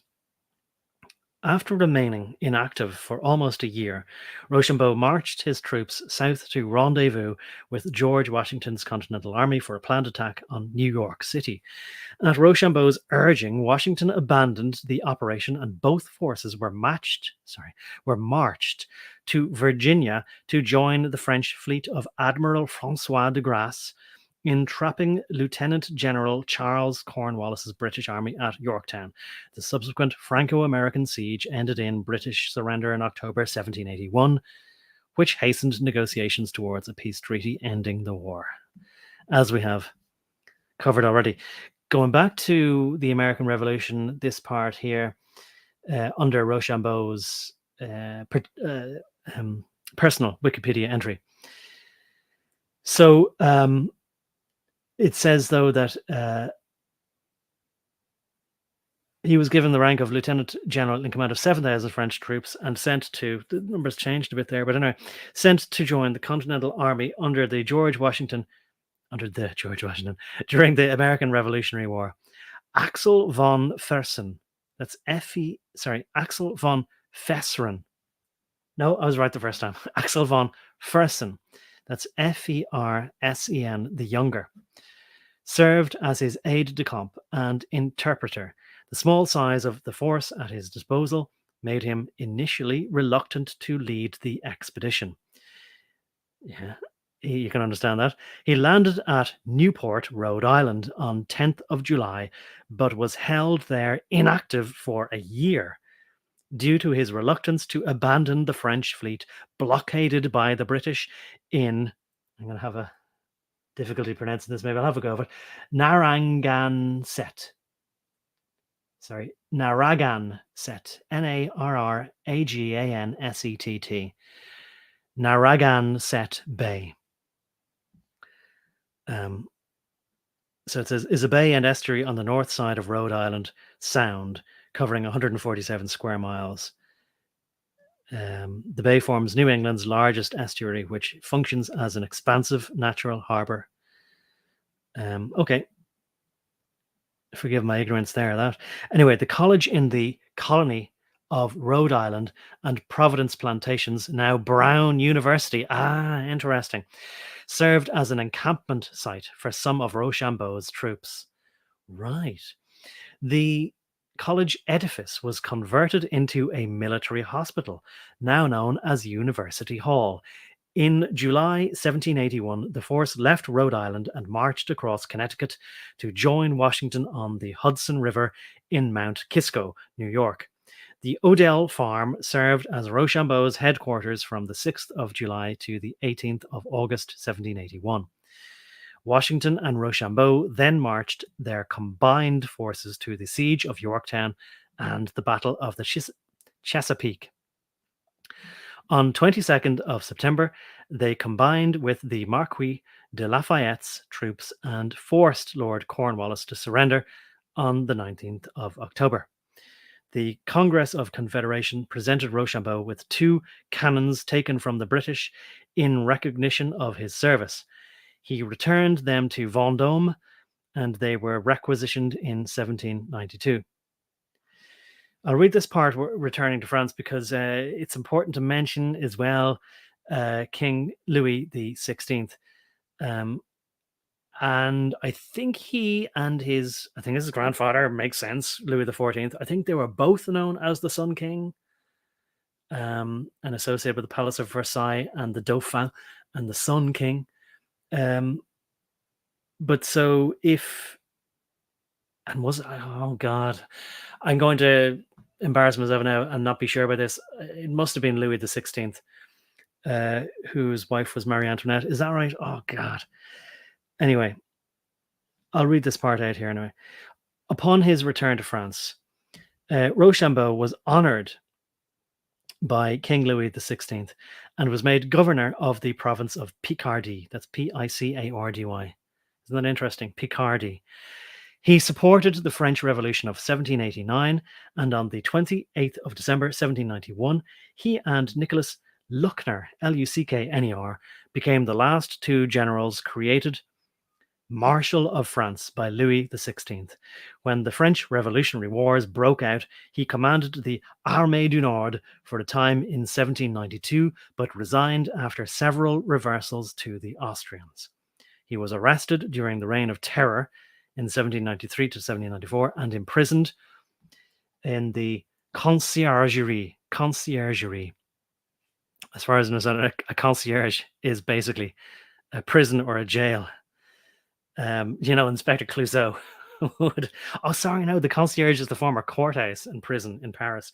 So remember Inspector Clouseau from the concierge, in all the Pink Panther movies. I might as well read this out. The conciergerie is a former courthouse and prison in Paris, France, located on the west of the Ile de la Cité. So that's pretty much a bang-on city centre between the bridges, below the Palais de Justice. It was originally part of the former royal palace, the Palais de la Cité, which also included the Sainte-Chapelle. Two large medieval halls remain. I won't get any further. I'm going too far there. But I might as well read is just this small paragraph, and then I'll come to see if there's any comments. Later life and death. After his imprisonment and subsequent release, Rochambeau was pensioned after meeting Napoleon in 1801 and later received the Légion d'honneur, so the Legion of Honor, in 1804 after Napoleon's ascension to emperor. Imagine that. Rather than assuming the office of the president, imagine ascending to the office of emperor. Well, Rochambeau died in 1807 at Thorey-la-Rochette. So that's Thore acute, Rochette, La Rochette. During the First French Empire. Thorey-de-la-Rochette is a commune of the Loire-et-Cher department in central France. Okay. His son Donatien was also a French general. Okay, right. I'll come back to the see if there's any comments here now. Was that all going a bit too deep into it or not? Look, I think it's for the record anyway. And as I say, I'm learning as I go. I like this. Just see this comment here. Sojourner says Cornwall. They always make fun of everything that is holy. Cornwall. Yeah, and it's back to the tares and the wheat or the stalk and the corn, maybe, Cornwall. And of course, on Wall Street, I have a feeling that they weighed corn there as well, didn't they, as part of the stock exchange and cornering the market. I'm not trying to maybe there's some pun between a corner and the corn. I'm not, probably not though. I'll stop reaching. Anyway, what else? Where did I last go? Oh, I like this. So I'm very interested because we don't know whether we're the Edomites or they are. Sometimes they call us that. But I think they might have deliberately assumed the identity of somebody they're not. And they switch and they flip. It's like somebody flipping cards, flipping shells. Find the lady, and you can't. Every time you go, it's under that. Or flip that one over and then it's not, or flip that shell over and then it's not. So they're like those clever gypsies, who do those street theater games. They're very good. The hand is quicker than the eye. We've all been mixed up. But anyway, Edomites and Sodomites everywhere. And here we are, stuck in the middle with you. Is that it? Edomites to the left of me, Sodomites to the right. Here I am. Oh God, you wouldn't want to be stuck in the middle of all that. Anyway, everywhere. And here we are. And we do win this war as of late. We do, in inverted commas. Joking, says Lily Gazoo, just look at Google Earth. Oh, that's all right. Okay. Okay, that's all right. I was thinking, all right, well, like one man's meat is another man's poison or whatever, Beautiful land for sure. Oh, yes, we can agree on that, says Sojourner. Cornwall. Yeah, no, sorry, I read that out already. And Lily says, clear the line between Haiti and Dominican Republic. or sorry, not clear line. There is a clear line, is there? So if you look at it from satellite, you can see brown or green. Can you? Amazing, amazing. God, that would say so much. There must be a picture of that somewhere, right? I think what I'll move on to now is, although it's not as seamless as I would like to have made it, I'll move on to the method by which the salty guy, he was very salty. Dessalines, is that the best way I've decided? Dessalines. I'm trying to say like saltwater, saline, desaline, right? So I'll go back to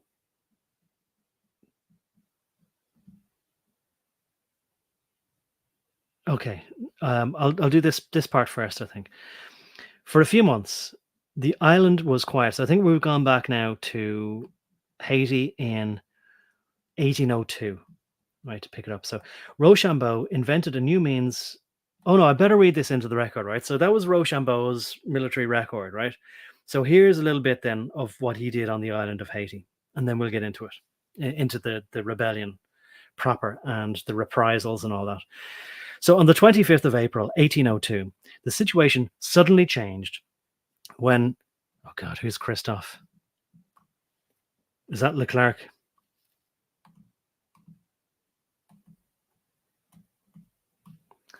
I better just check that.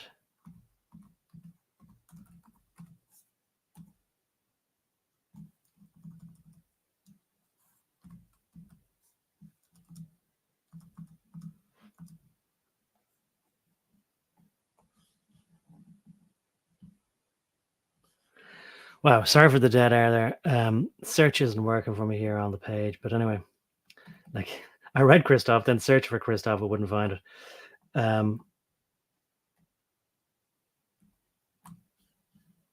God, now I've lost my place. That was real silly. Okay, no, I'll just pick it up here. You might remember who Christophe is. I'm thinking, oh God, was that Leclerc or who are we talking about? But anyway, I'll read this out from this point. The capture of Toussaint, or Toussaint, Toussaint. On the 25th of April, 1802, the situation suddenly changed when Christophe defected, along with much of the Haitian army, to the French. Louverture was promised his freedom if he agreed to integrate his remaining troops into the French army. Louverture agreed to this on the 6th of May, 1802. Just what motivated Toussaint to give up the fight has been the subject of much debate, with most probable explanation being that he was just tired after 11 years of war. Okay, that's understandable. All the Europeans were tired after war. 5 years of World War II. They never wanted to have war again. That was a big problem because the war wasn't over and they fought the wrong enemy. Anyway, under the terms of surrender, Leclerc gave his solemn word that slavery would not be restored in Saint Dominique, that blacks could be officers in the French army, and that the Haitian army would be allowed to integrate into the French army. My God, that was some climb down for the French Empire, wasn't it? He died months later in prison at Fort du, you get this name now, Fort de Joux, Joux. And as far as I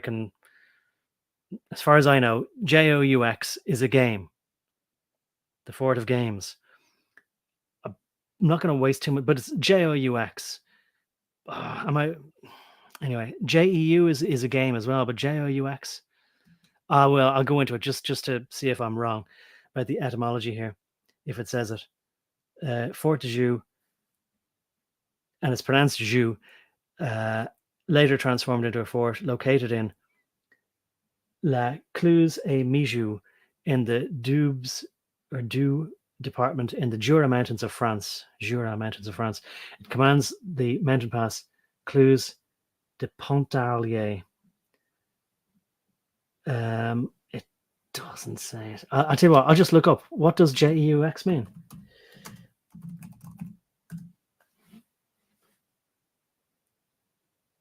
Right, well, it just gives me back JEU. Look, I think it's plural of games, JEUX. But I suddenly started doubting myself. But anyway, what games are they playing? Right, back to this here.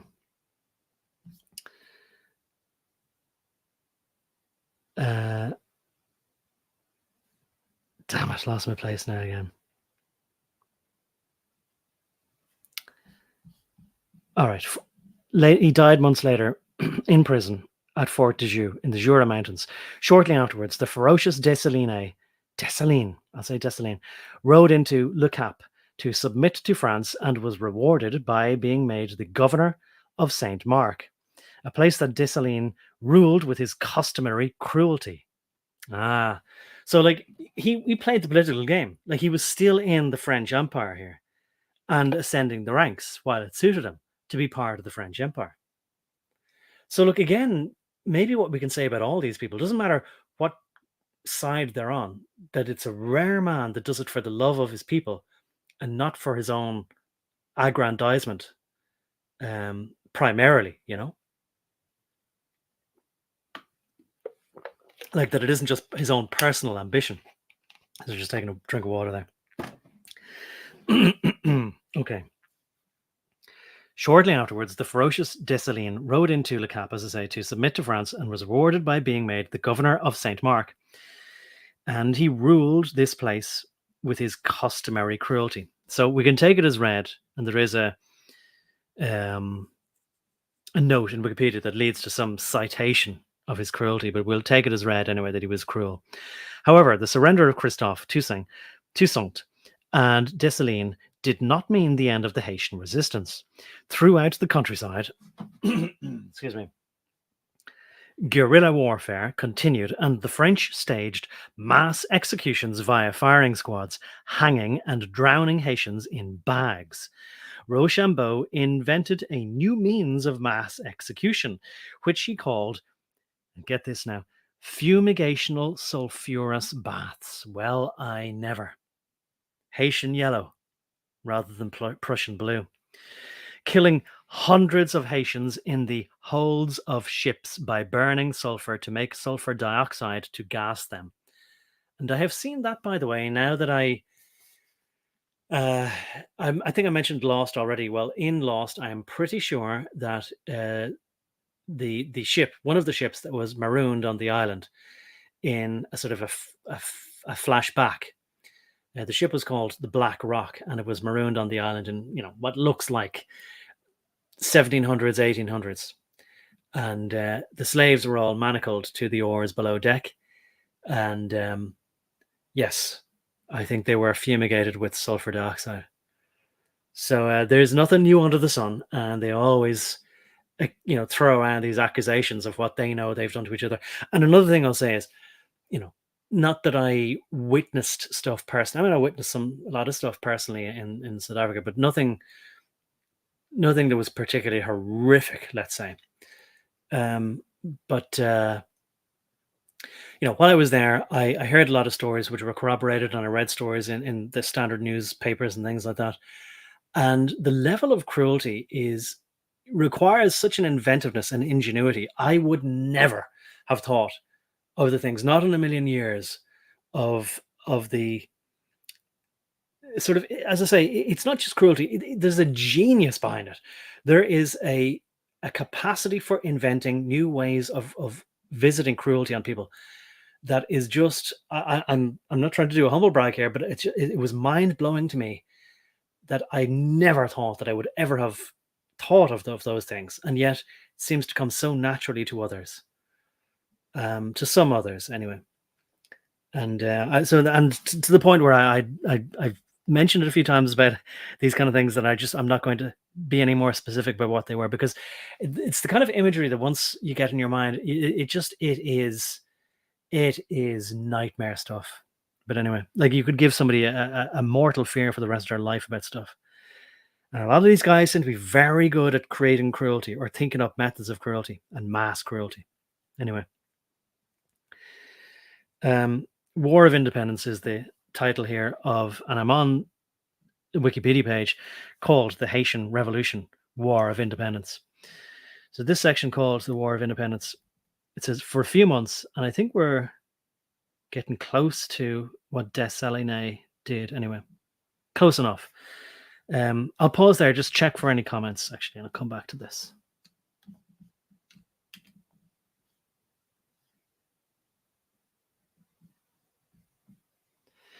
So I left that comment there of Liz there. But anyway, yeah, pretty good.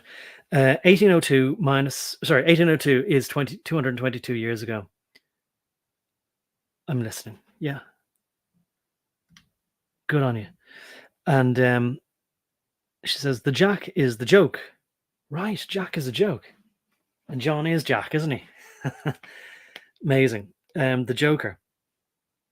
Card games, absolutely. Look, I said it, I think, in the last stream, or I said it somewhere recently, that every game is saying something about reality. It's telling us something. Every card game, every board game, and even in computer games we see now, and movies, everything is trying to tell us something about reality. And we're in a game, and the stakes are more important than life or death of any one particular individual. I'm pretty convinced of that now. Everything is important and nothing is particularly important. Everything means anything, and everything means everything. I don't mean to be trying to speak in riddles and rhymes, but yeah, there's hidden meaning and there's overt meaning, and it's like, you know the way, it's like everything in existence is trying to scream at us, like, wake up, realize stuff, you know, smell the coffee, whatever. All right, just having a quick drink of water. Yeah, it's like a joke, but it's deadly serious. Lily says, now they have BBQ. That's Jimmy Chevisier, is it? United all the violent gangs against the government. I guess I should know who Jimmy Chevisier. Cannibalism is a terror weapon. Oh God, yeah. There's May's Mind. Howdy all. How do you do?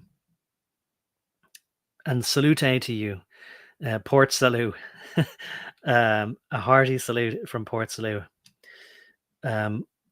JC Antichrist as usual. Don't get netted in. What was that to do with? Was that something that I was getting fixated on earlier? Lily says it was a man from Dominican Republic, illegal, wanted for murder. Oh, he recently killed a family and set fire to the house, upstate New York, 2 little children. Nightmarish. Yeah, okay. For sure.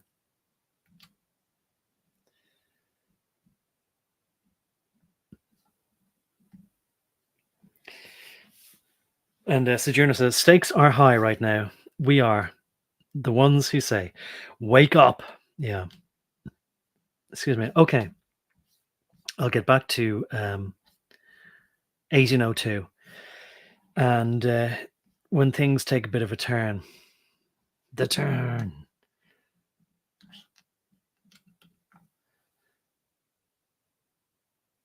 Okay, War of Independence. This is independence for Haiti. So for a few months, the island was quiet under Napoleonic rule. But when it became apparent that the French intended to re-establish slavery, because they had nearly done so on Guadeloupe, black cultivators revolted in the summer of 1802. Yellow fever had decimated the French.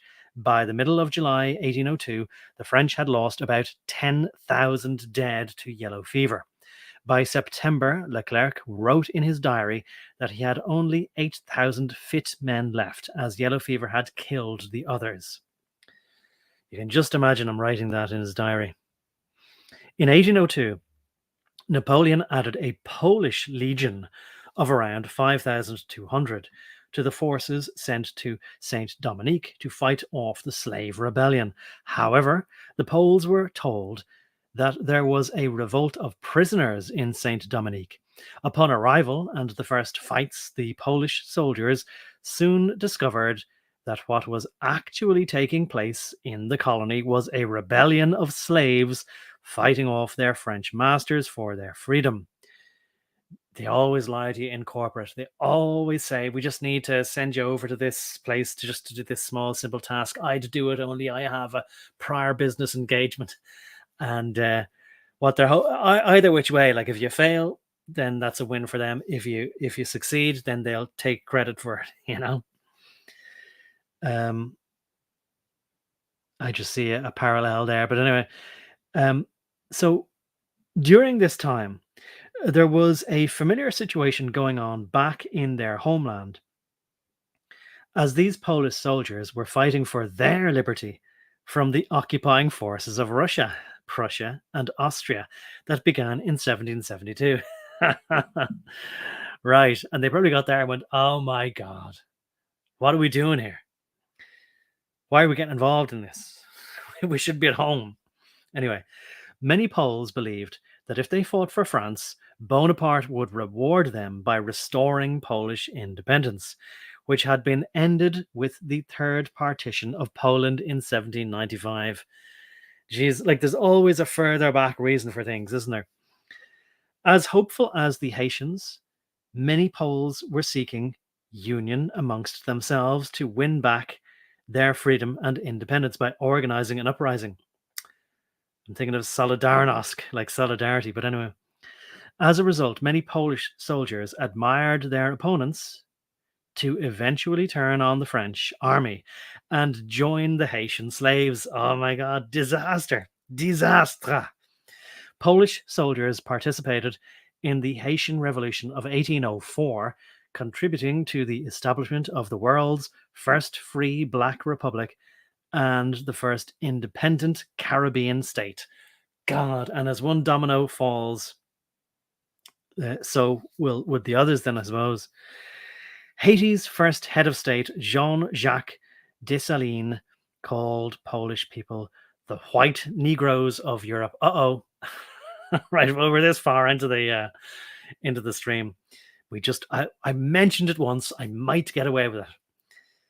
Anyway, which was then regarded as a great honor, as it meant brotherhood between Poles and Haitians. Many years later, Francois Duvalier, the president of Haiti, who was known for his black nationalist and pan-African views, used the same concept of European white Negroes. Damn it, I did it again. I just better check the stream. Are we still going? Okay. While referring to Polish people and glorifying their patriotism. After Haiti gained its independence, the Poles acquired Haitian citizenship for their loyalty and support in overthrowing the French colonialists and were called Black by the Haitian Constitution. Fascinating. Fascinating. Those sneaky Poles. Anyway, or those anti-French Poles. Dessalines and Pétion remained allied with France until they switched sides again in October 1802 and fought against the French. As Leclerc lay dying of yellow fever and heard that Christophe and Dessalines had joined their rebels, he reacted by ordering all of the blacks living in Le Cap to be killed by drowning in the harbour. In November, Leclerc died of yellow fever, like much of his army. His successor, the Vicomte de Rochambeau, fought an even more brutal campaign. Rochambeau waged a near genocidal campaign against the Haitians, killing everyone who was black. Rochambeau imported about 15,000 attack dogs from Jamaica, who had been trained to savage blacks and mulattoes. Right? It reminds me, of course, of the Congo and the Belgian shepherds there, or the oh God, what are they called? There's another name for them. Why am I blanking on the name? Anyway, those kind of military, not Alsatians, not German shepherds, not Belgian shepherds. Begins with M, I think. Doesn't matter. You know what I'm talking about. Anyhow, he imported about 15,000 of those dogs, and sorry, I've lost my place again. Yeah. Oh, here I am. Okay, so other sources suggest that the dogs may have been Dogo Cubanos, so Cuban dogs, sourced in their hundreds from Cuba rather than Jamaica. Okay, well, whatever. I don't think they, if they're biting into your leg or your arm or at your throat, you're going to be going, no, this doesn't seem quite like the dog I expected. So Rochambeau at the Bay of Le Cap, as was mentioned there, Rochambeau had blacks drowned. No one would eat fish from the bay for months afterward, as no one wished to eat the fish that had eaten human flesh. Oh my God. Bonaparte, hearing that most of his army in Saint Dominique had died of yellow fever, and the French held only Port-au-Prince, Le Cap, and Les Cayes, sent about 20,000 reinforcements to Rochambeau. Dessalines matched Rochambeau in his vicious cruelty. At Le Cap, when Rochambeau hanged 500 blacks, Dessalines replied by killing 500 whites and sticking their heads on spikes all around Le Cap, so that the French could see what he was planning on doing to them. Rochambeau's atrocities helped rally many former French loyalists to the rebel cause. So I suppose that's out of fear. They said we better join what seems to be the guy who has, I suppose, more ferocity or barbarity. Many on both sides had come to see the war as a race war, where no mercy was to be given. The Haitians burned French prisoners alive, cut them up with axes, or tied them to a board and sawed them into two. Oh my God, not a magic trick. I'll pause there in the hostilities and just check for any comments. And I think like we're coming to a conclusion. And I think, you can see we needed to kind of build up to this. I don't know if it was gently, but you know what I mean.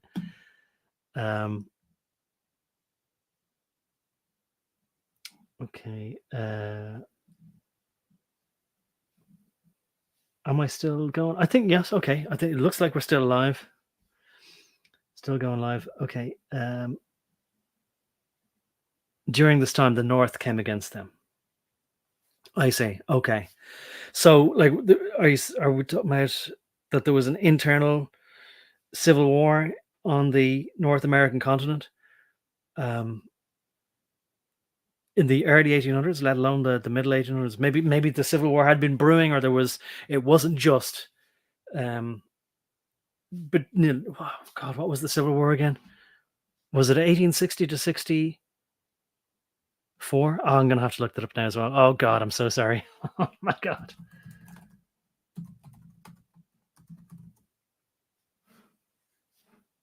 (1861 to 1865). All right, right. At least I wasn't a million miles off. But anyway, it could be what you're telling me is that it had been brewing for 60 years.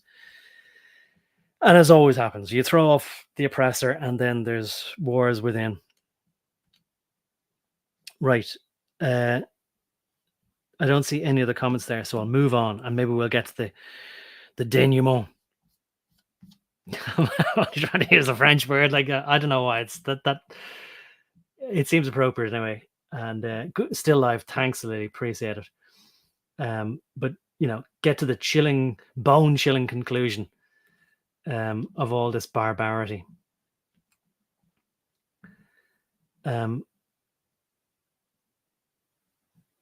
Okay, and there was a war between France and Britain. Will I read out a bit of this? I'll read out a little bit. With Napoleon's inability to send the requested massive reinforcements after the outbreak of war on the 18th of May, 1803, with the British. So that's what distracted the French from sending huge reinforcements, and maybe, there was people on the North American continent preoccupied as well. Right, so there was a bit of luck maybe involved as well, but that's always the way, right? If you're on an island, and I'm thinking of what is that island? And there was a lot of scandal about it over the last little while. I'm going to say, like, it's not too far from New Zealand, but it's not quite in French Polynesia either. It's, I think, maybe the most remote island in the world. Why can't I think of it now? But Captain Bligh and the mutiny on the Bounty, and the people who came off the Bounty were marooned on this island, and they built some kind of society. And there were some women there as well, so they were able to have a population. But the fear was that, like, you can't rebel permanently because, Captain Bligh made his way back to Britain, and he wanted his revenge. He was going to come back and kill them all. But anyway, whatever empire you're rebelling from, it always seems as though, well, it's pointless to ever think about rebelling because they have unlimited troops to come back. Even if you overthrow your local masters, they have unlimited troops then to send back to you, and wreak their revenge and destroy you. And I think that's the way a lot of people are thinking about, like, if any one nation in Europe would overthrow its current corporate global masters, that they would just go, right, call in an airstrike with F-16s or flying fortresses or whatever, and there kind of is that, but it would be bad PR, of course. It would be bad PR, and they couldn't do it to everyone, but nobody wants to be the first to find out,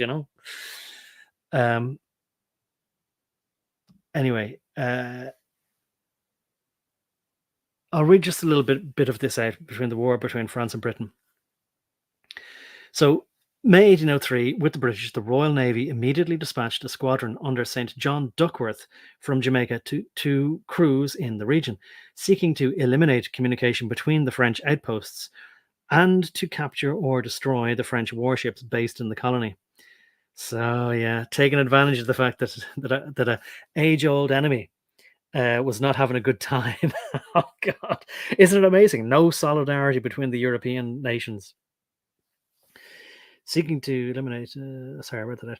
The blockade of Saint Dominique not only cut the French forces out from reinforcements and supplies from France, but also meant that the British began to supply arms to the Haitians. Trapped, engaged in a vicious race war, and with much of his army dying of yellow fever, Rochambeau fell to pieces. He lost interest in commanding his army, and as James wrote, he amused himself, oh my God, with sexual pleasures, military balls, banquets, and the amassing of personal fortune. I said I wasn't going to spell anything out, but I completely see parallels here, right? All of our societies are crumbling. Western civilization has hurtled off a cliff, and it's just like Wile E. Coyote holding up the sign, right? Saying, oops. And he's just, he hasn't recognized that gravity is there. He's hoping if he can continue to basically act as though there is no gravity, that gravity will not be able to pull him to the ground and there'll be no fall from grace. So you can see everybody, most people, just trying to find more and more ridiculous ways to distract themselves from coming face to face with the reality that Western society is cooked through and through. And so they engage in more and more decadence, idle pleasures, frivolous pursuits, in drugs, anything to distract themselves from the unpleasant truths and harsh realities, because nobody wants to say, we're facing an insurmountable task, so probably better get dressed for the task and start at ground zero or step number one. Nobody wants to have to say, right, better get the work boots on, better get the shovels or whatever. They just go, no, let's just have a celebration. Let's just go to a pop concert. Let's have Olympics with some fantastic opening ceremony. Whatever. Let's watch some sports ball. Have another beer. Everything's fine. Let's just voot harder, right? Nobody ever wants to turn and face the unpleasant, ugly truth. So that's what he did. He amused himself with sexual pleasures, military balls, banquets, and amassing of a personal fortune. The other way to go is to get extremely frosty and cut all those luxuries out of your life. The Royal Navy squadrons soon blockaded the French-held ports of Cap Français and Mole Saint-Nicolas on the northern coast of the French colony. In the summer of 1803, when war broke out between the United Kingdom and the French consulate, Saint-Dominique had been almost completely overrun by Haitian forces under the command of Jean-Jacques Dessalines. In the north of the country, the French forces were isolated in the two large ports of Cap Français and Mole Saint-Nicolas, and a few smaller settlements, all supplied by a French naval force based primarily at Cap Français. Wow. I mean, things are looking pretty hairy, and the Empire isn't coming to save you. You can really feel for them, no matter what side you're on. Things are looking pretty grisly. On the 8th of October 1803, the French abandoned Port-au-Prince as Rochambeau decided to concentrate what was left of his army at Le Cap. Dessalines marched into Port-au-Prince, where he was welcomed as a hero by the 100 whites who had chosen to stay behind. Dessalines thanked them all for their kindness and belief in racial equality. But then he said that the French had treated him as less than human when he was a slave, and so, to avenge his mistreatment, he promptly had the 100 whites all hanged. On the 3rd of November, the frigate HMS Blanche, that's white in case you didn't know, captured a supply schooner near Cap Français, the last hope in supplying the French forces. On the 16th of November 1803, Dessalines began attacking the French blockhouses outside of Le Cap. The last battle on the land of Haitian Revolution, the Battle of Vertières. Battle of Vertières was the last major battle of the Haitian Revolution and the final part of the revolution under Jean-Jacques Dessalines. It was fought on the 18th of November 1803 between the enslaved Haitian army and Napoleon's French expeditionary forces. Now, I think next part here is General Perry of the U.S. Navy, but it just mentions him without even introducing him. But anyway, I guess we were supposed to have read. This is a very long Wikipedia article, and I did skip over some stuff. By this point, it says Perry observed that both sides were a little mad, as the pressures of the war and yellow fever had taken their toll. Bit of an understatement. And both the French and the Haitians fought with a reckless courage, seeing death in battle as preferable to a slow death by yellow fever or being tortured to death by their enemy. I like it. Completely rational.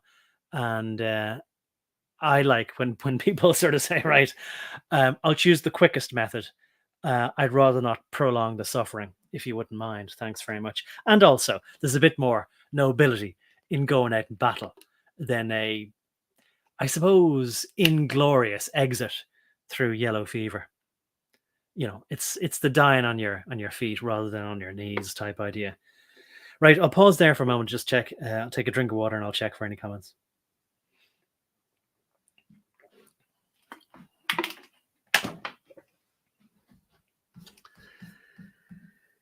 Righty-ho.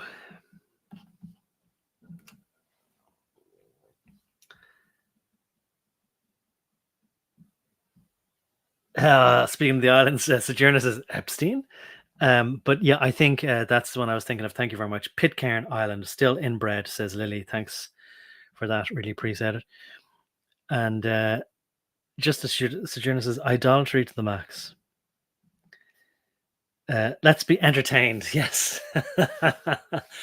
You know, I suppose, like, again, like the Roman Empire, like nothing ever changes, you know. And that's the thing. That's the thing that I'm only really getting now, you know, that human nature, as they always told me, never changes. And they just change the tapestry. They just change the background a little bit. But the archetypes, the players remain the same, even if they're, in a manner of speaking, reincarnated. Nothing new under the sun at all. People behave exactly the same way, and that's why we're so predictable, unfortunately, to people who know history. Right. I think we're getting there. There's a bit more cruelty to go, I think. But I think we're nearly there. I more or less covered what I thought that I had remembered.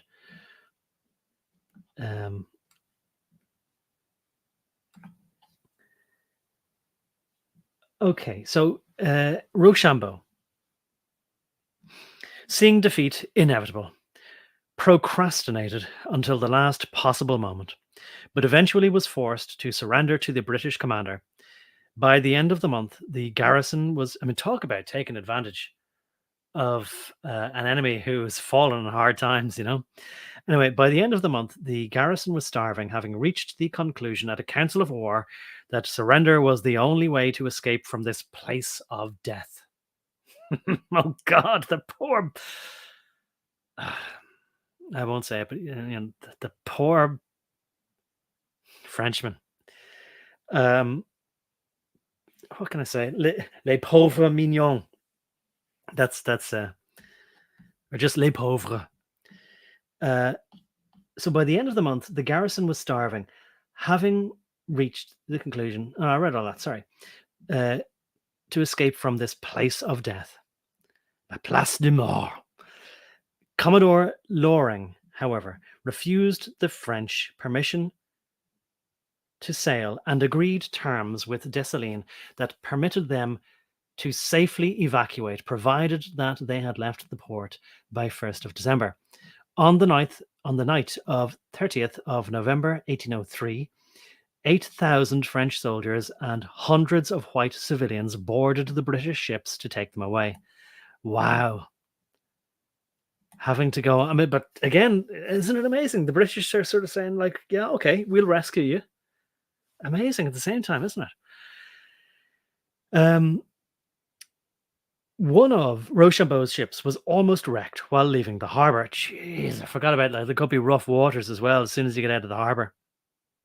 But it was saved by a British lieutenant acting alone, who not only rescued the 900 people on board, but also refloated the ship. My God! They must have felt like God was trying to punish them, or the devil. At Mole Saint Nicolas, General Louis de Noailles, Noailles, refused to surrender and instead sailed to Havana, Cuba, in a fleet of small vessels on 3rd of December, but it was intercepted and mortally wounded by a Royal Navy frigate. Soon after, the few remaining French-held towns in Saint-Dominique surrendered to the Royal Navy to prevent massacres by the Haitian army. Meanwhile, Dessalines led the rebellion until its completion, when the French forces were finally defeated by the end of 1803. On January 1804, 1st of January 1804, from the city of Gonaives, or Gonaives, Gonaives, Gonaives, Dessalines officially declared the former colony's independence, renaming it Haiti, after the indigenous Arawak name. The Arawak, it says, are a group of indigenous peoples of northern South America and the Caribbean. Specifically, the term Arawak, that's Arawak, has been applied at various times from the Locono of South America to the Taino, who lived in the Greater Antilles and Northern Lesser Antilles. Okay. So, although he, that's Dessalines, lasted from 1804 to 1806, several changes began taking place in Haiti. The independence of Haiti was a major blow to France and its colonial empire, but the French state would take several decades to recognize the loss of the colony. As the French retreated, Haiti, which had once been called the Pearl of the Antilles, the richest French colony in the world, was impoverished, as its economy was in ruins after the Revolution. Haiti struggled to recover economically from the war.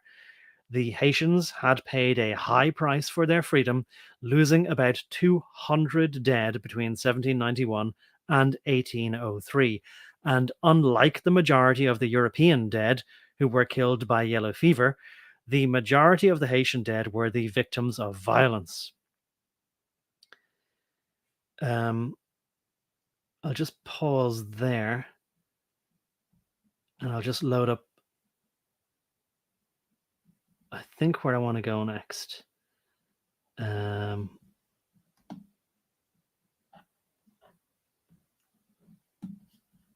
Sorry for any dead air there. It's just it's not so easy to load up something.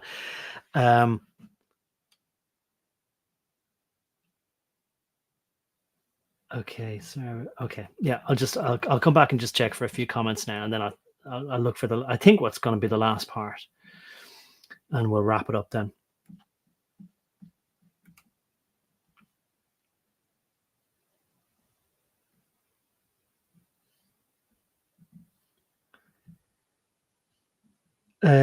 Sojourner says nothing new. Yeah, about history, I guess.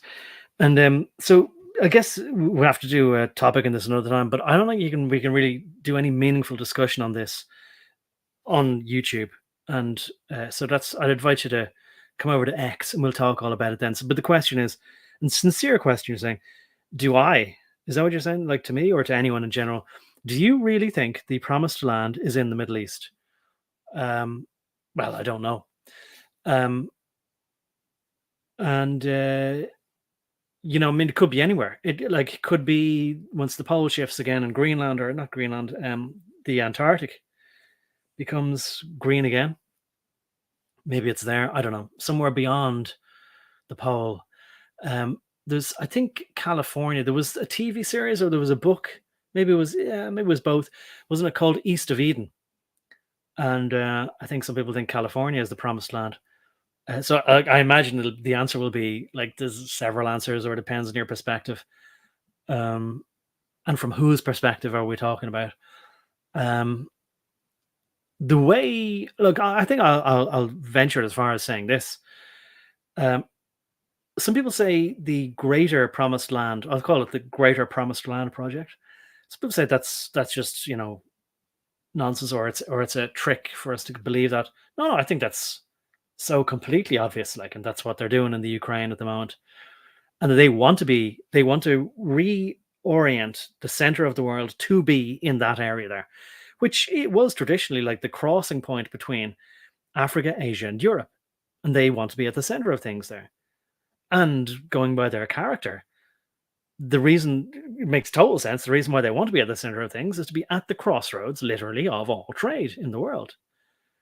So that's what's being promised to them, to be, in charge of all the ports there, to blockade any trade whenever they want and control and measure the transfer of goods and services and money and everything, So that totally fits with their character. So it's promised to them because we want our profits. But again, depends on who you are and from what perspective you're looking at. But we would think of promised land as in, God said they could have it and it was theirs and they lost it, choose the Romans and whatever. And then they because of this historical tie, they need to have it back. But who are they anyway? And even if they did have a historical claim, well, you can't just come back 3,000 years later and say, or 2,000 anyway, and say, that was ours. Well, who are you then? Are you literally the reincarnation of people who were thrown off the land? Et cetera, et cetera. But you can see, we can't talk about it here, Thank you for responding. I've been told, but wasn't sure if anyone else had been told. Well, look, I want to hear your thoughts on it, Oh, thanks. You're saying awesome answer there. Well, listen, I'd like to talk about it in depth, and I have a feeling if you are a sojourner, I have a feeling that you know a lot more about it from a biblical and historical perspective than I do. But sure, we could, piece things together and tease it out a bit. So, but yeah, interesting. Lindy says, I promise I have no interest in going to the Middle East. Well, I'm interested in everything now. And I do realize there's something to all the places and the archaeology. Oh boy, the archaeology, from all down there, some of it might be fraudulent. But I, do think that there's something to the whole Bronze Age stuff in that area as well. And things buried in pots and Grecian urns and all that sort of stuff. I'll leave it at that for now. And I'll see if I can get to the sort of thrilling conclusion, right, of 1802 to 1804, and we'll wrap it up and come back for our last few comments if I can find my place. It's just these wiki articles are quite long, and I opened up several different subsections, and then main article is this and blah blah blah, and I've lost my kind of place.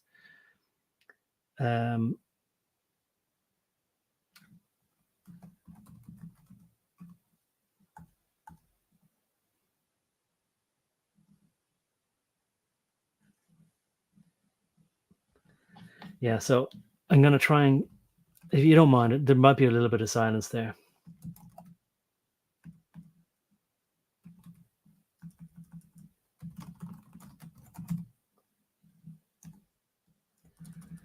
Damn it.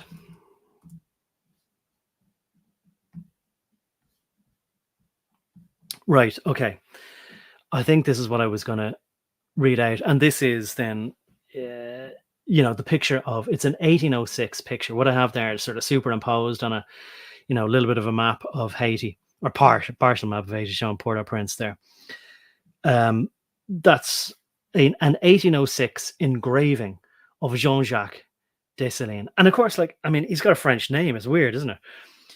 As I say, the salty fellow. So it depicts the general, sword raised in one arm, while the other holds a severed head of a white woman. Right. So this is under the article. The main article is Haitian Revolution of 1804 and the Massacre of the French, and subsection 1804 Massacre of the French. It's a massive article. So I'll just read this out to you anyway here. And of course, there's a main article, 1804 Haiti Massacre. But anyway. So the 1804 massacre was carried out against the remaining white population of French colonists, and loyalists, meaning loyal to France or the French Empire, both enemies and traitors of the revolution. Traitors of the revolution. And again, you have to choose your side carefully if you're a coward, or if you don't stand on principle, you just want to live, Who do you think is going to win? Place your bets now. No more bets, no more bets. The roulette wheel is spinning, no more bets until the ball drops. Or at least the wheel stops spinning and the ball remains there for 3 seconds. And then you find out, did I pick the right side or not? Anyway, by the black population of Haiti. Sorry, that's a fragment of a sentence there. So, but by order of Jean-Jacques Dessalines, who declared the French as barbarians, demanding their expulsion and vengeance for their crimes. The massacre, which took place in the entire territory of Haiti, was carried out from early February 1804 until 22nd of April 1804. So we're talking, 10 weeks, 2.5 months, or maybe best part of 3 months, maybe. So during February and March, Dessalines traveled among the cities of Haiti to assure himself that his orders were carried out. Despite his orders, the massacres were often not carried out until he personally visited the cities. Right. So he not only encouraged or gave black people permission to massacre white people, but he needed to go a bit further than that. He needed to go and show by example and ensure that the job was done, and root out anyone who would have any feelings of empathy or compassion or mercy or pity. So the course of the massacre showed an almost identical pattern in every city he visited. Before his arrival, there were only a few killings despite his orders. But when Dessalines arrived, he first spoke about the atrocities committed by former French authorities, such as Rochambeau and Leclerc, after which he demanded that his orders about mass killings of the area's French population be carried out. Now, I did say I wasn't going to try and underline any parallels to current day, but I think we can see there the importance and the effectiveness of propaganda. Maybe people don't naturally want to butcher each other. But if their passions have been inflamed, if their anger and hatred has been stoked up, if racial tensions has been deliberately fomented by stories of cruelty, true or otherwise, propaganda doesn't necessarily have to be false, just has to be presented in a certain way at a certain time, then you can maybe get people to do things that they feel they're doing out of some kind of justification, that they are not being barbarous or cruel, they're being just and right and taking revenge that is due to them, that is owed to them. So if I can find my place again here. So reportedly, he also ordered the unwilling to take part in the killings, especially men of mixed race, so that blame would not rest solely on the black population. Mass killings then took place on the streets and on places outside the cities. In parallel to the killings, plundering and rape also occurred. Women and children were generally killed last. White women were often raped or pushed into forced marriages under threat of death. By the end of April 1804, some 3,000 to 5,000 people had been killed, practically eradicating the country's white population. Dessalines had specifically stated that France is the real enemy of the new nation. This allowed certain categories of whites to be excluded from massacre who had to pledge their rejection to France. The Polish soldiers who deserted from the French army, the group of German colonists of Northwest, who were inhabitants before the revolution, French widows who were allowed to keep their property, select male Frenchmen, and a group of medical doctors and professionals. Reportedly, also people with connections to Haitian notables were spared, as well as the women who agreed to marry non-white men. In the 1805 Constitution that declared all its citizens as black, it specifically mentions the naturalizations of German and Polish peoples enacted by the government as being exempt from Article 12 that prohibited whites, non-Haitians, foreigners from owning land. Interesting and, of course, very appropriate to everywhere all around the world now as well. I'll just give maybe a slightly left field example of Chinese owning most of, I'll say, Vancouver and the west of Canada, British Columbia, perhaps. Anyway, is there any more, or would I leave it there? Look, maybe I'll come back. I'll check just any comments, and I'll come back for a slight addendum, post-revolution era, and just sort of say, and they lived happily ever after, kind of thing, or do they? Okay, but we're wrapping it up now.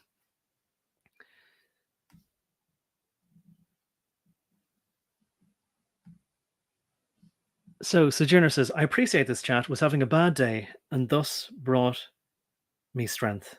Wow. Well, that's great. Fantastic. I'm really pleased about that then. And, as I say, if you're the Sojourner that I think that I know, or that I think that you are, or know, and as much as anybody knows, anybody over the internet, you showed the Harvest Moon video. I don't think I commented on that yet, but I was, we discussed that a little bit, or just mentioned it. And you're taking a great interest, excuse me, in all things now, and you have a lovely looking homestead from what you've shared, and an apple tree and things, and it just looks lovely. But I understand that on this earth, nowhere is a permanent paradise, and there's always a little sadness that creeps in from time to time. Plus, this Haiti thing is a big deal. Well, it seems to be, but it's another thing. And I don't mean to be picking on this, as I say, because it just happens to be in the news lately. But it's something that I've wanted to talk about. This 1802, as I said, that date 1802 was stuck in my mind, and I guess it was because that's when things were really started to fall apart. From the French perspective, of course. But was it all worth it in the end? They're eating mud cakes. Was it all worth it? And I mean, look, I don't mean to belittle anybody, but I would much rather be working in the fields in the sunshine than working in a corporation with a false ceiling, artificial lights, and grey carpets, grey walls, just brushed aluminium, desks, everyone sending emails to each other, doing nothing. Everything being completely and utterly meaningless. I would prefer to be out in the fields in Caribbean. I don't mean to be trivializing whatever, but as I've mentioned before, like, modern life is and has been, I'll say, since World War II for sure, slavery with extra steps,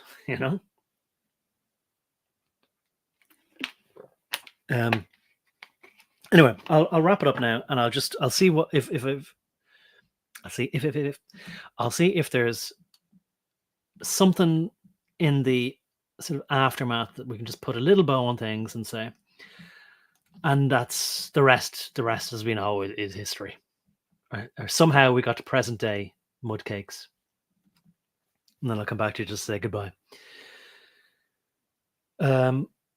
So an independent government was created in Haiti, but the country's society remained deeply affected by patterns established under French colonial rule.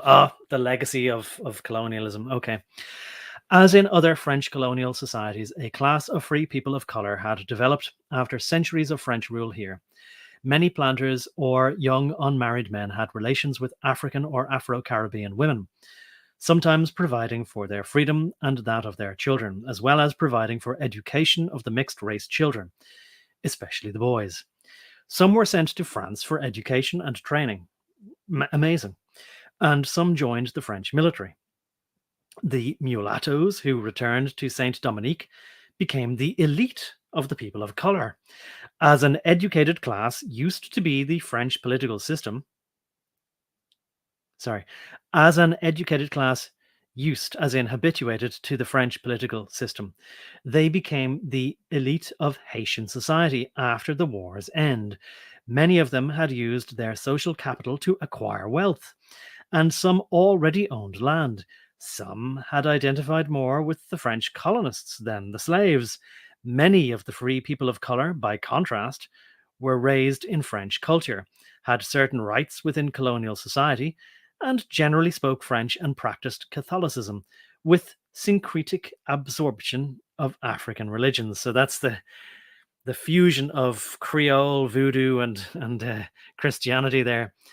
Following Dessalines' assassination, another of Toussaint's black generals, Henri Christophe, so it wasn't Leclerc, it was Henri Christophe, succeeded in his control. I knew it didn't make sense, by the way, before, but anyway, succeeded in control of the north, while Alexandre Pétion presided over mulatto rule in the south. Amazing. A new class breed of people coming out there and becoming the aristocracy, or the replacement of them. Not exactly aristocracy, but upper class. There were large differences in governance between Pétion's republic and, yeah, by the way, the reason I'm struggling to read a few things out now is because I'm standing away from my laptop, and I didn't, all this time, it hasn't occurred to me to make the text a bit larger, right? And maybe it's because I just did, and now I've lost my place. That's why I didn't. Oh my God. Never fear.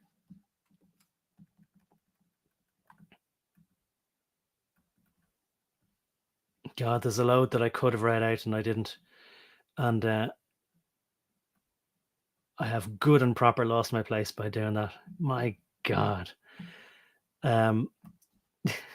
Really silly of me to do that midstream, and we could have finished it off there just nicely. Now I'll find my place now. Put it back to smaller text and see where we are. Okay. So as a result, I'll skip on to this part, right?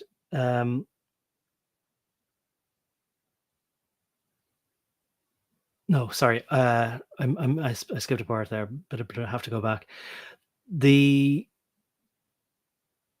So, as I say, an educated class used to the French political system, they became the elite of Haitian society after the war's end. Damn it.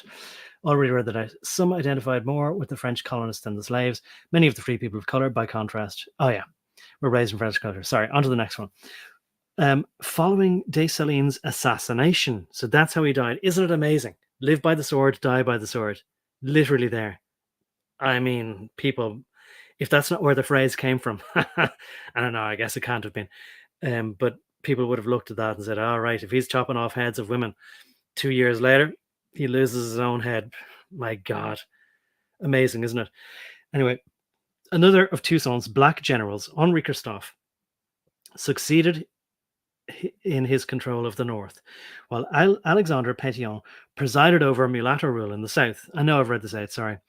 There were large differences in governance between Pétion's republic and what would eventually become Christophe's kingdom. While the Southern Republic did not have as much focus on economic development and put more attention on liberal land distribution and education, the Northern Kingdom went on to become relatively wealthy, though wealth distribution was disputed. As a result of temporary trade agreements between Christophe the United States and British colonies, Christophe was able to rebuild the northern region.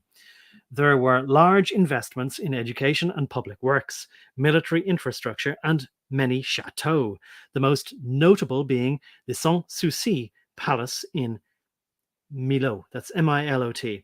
However, much like his predecessors, this was achieved through forced labor, which ultimately led to his downfall. Contrarily, Pétion was beloved by his people, but despised by his northern counterpart. A major effort by Christophe to take Port-au-Prince in mid-1812 failed. The mulattoes were harassed by a pocket of black rebellion in their rear. God, from February 1807 to May 1819. A black leader named Gorman kept alive the angry spirit of Dessalines in the southern mountains of the Grande Anse, that's ANSE, resisting several mulatto punitive expeditions. Finally, in 1819, the new mulatto leader, Jean-Pierre Boyer, Boyer, sent 6 regiments into the Grande Anse to ferret out Gorman, the black rebel, off a 1,000-foot-high cliff.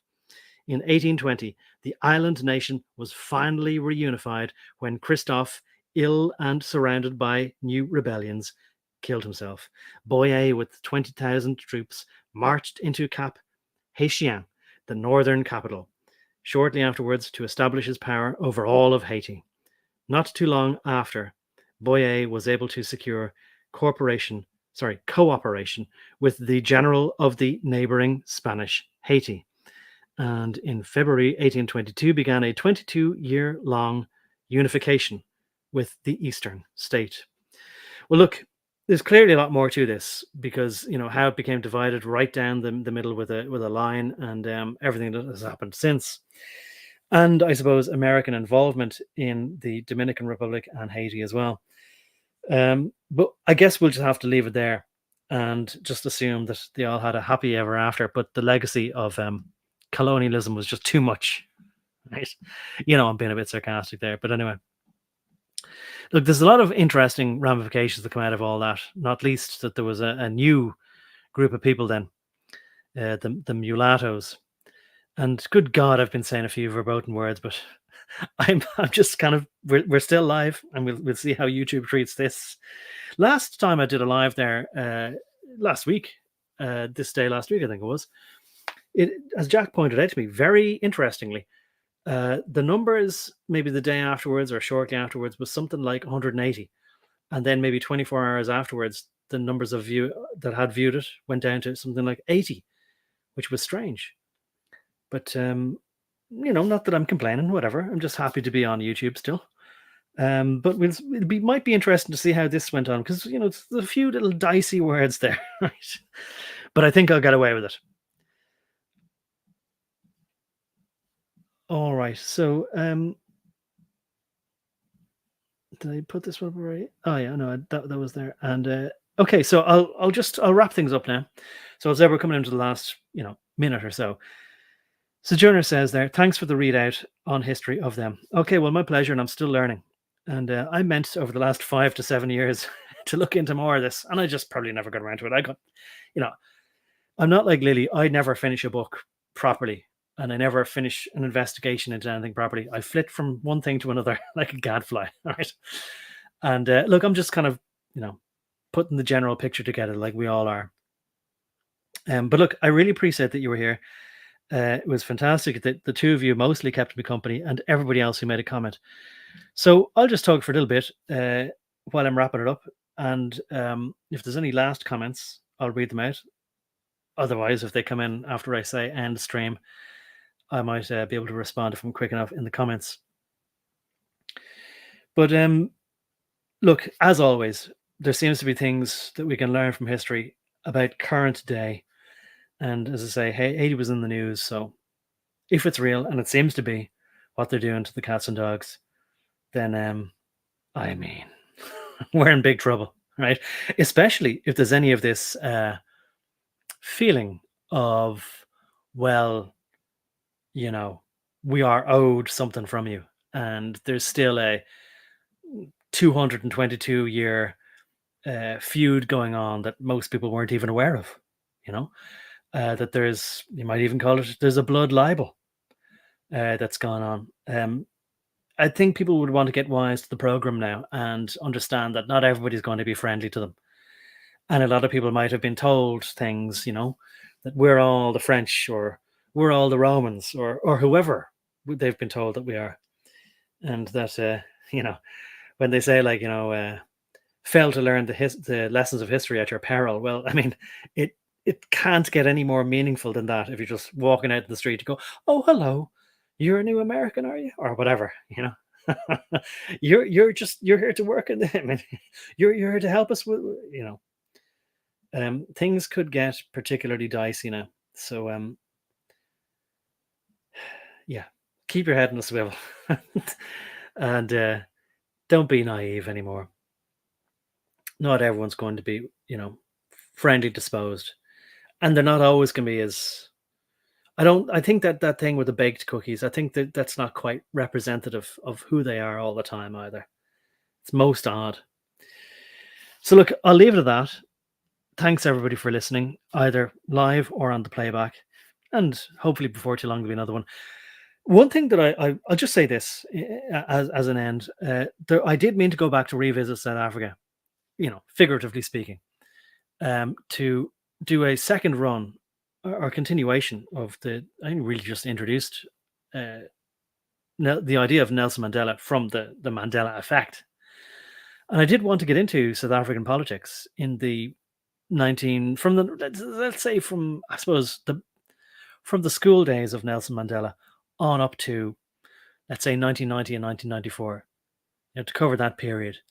And because, like, what I found is that, like, a lot of South Africans, they know kind of their history, but they don't want to really know too well either, And I found that, like, it didn't take me long before I knew more about standard South African history than most South Africans either knew or wanted to remember, because, there's parallels everywhere. It's very interesting. And there are some very regularly, every single time you look at somewhere, you kind of go, oh, I'm seeing patterns here. I'm seeing similar things happen in a different location, in a different time, playing out, And, like, I think we're all noticing that there is a hidden hand, and it goes through history, through the decades, centuries, and millennia for sure. And we're just here for a very small portion of it. So I wish I'd started noticing all these patterns a long time ago. It was a gradual focusing in, but it took me a long, long time. And I still don't know everything. And while I'm here, I'm going to continue to learn. So I'm planning whenever, I wanted to make it too perfect. I made loads of slides, pictures, all planned out all this stuff. And now I've forgotten, because it was a project I put to the side. But hopefully I'll do it before too long. Right, so I'll leave it at that. Lily says, imagine we have a Toussaint or Toussaint type to unite the gangs. Yeah. Right, I'll leave it at that. Thanks to you, to Lily as well, and Sojourner, and to everyone else, May's Mind, and, oh God, Stephen Crumley. And I hope I'm not forgetting anyone who might have commented and I forgot to mention them. But anyway, I appreciate you being there, and I'll talk to you all next time. Bye for now.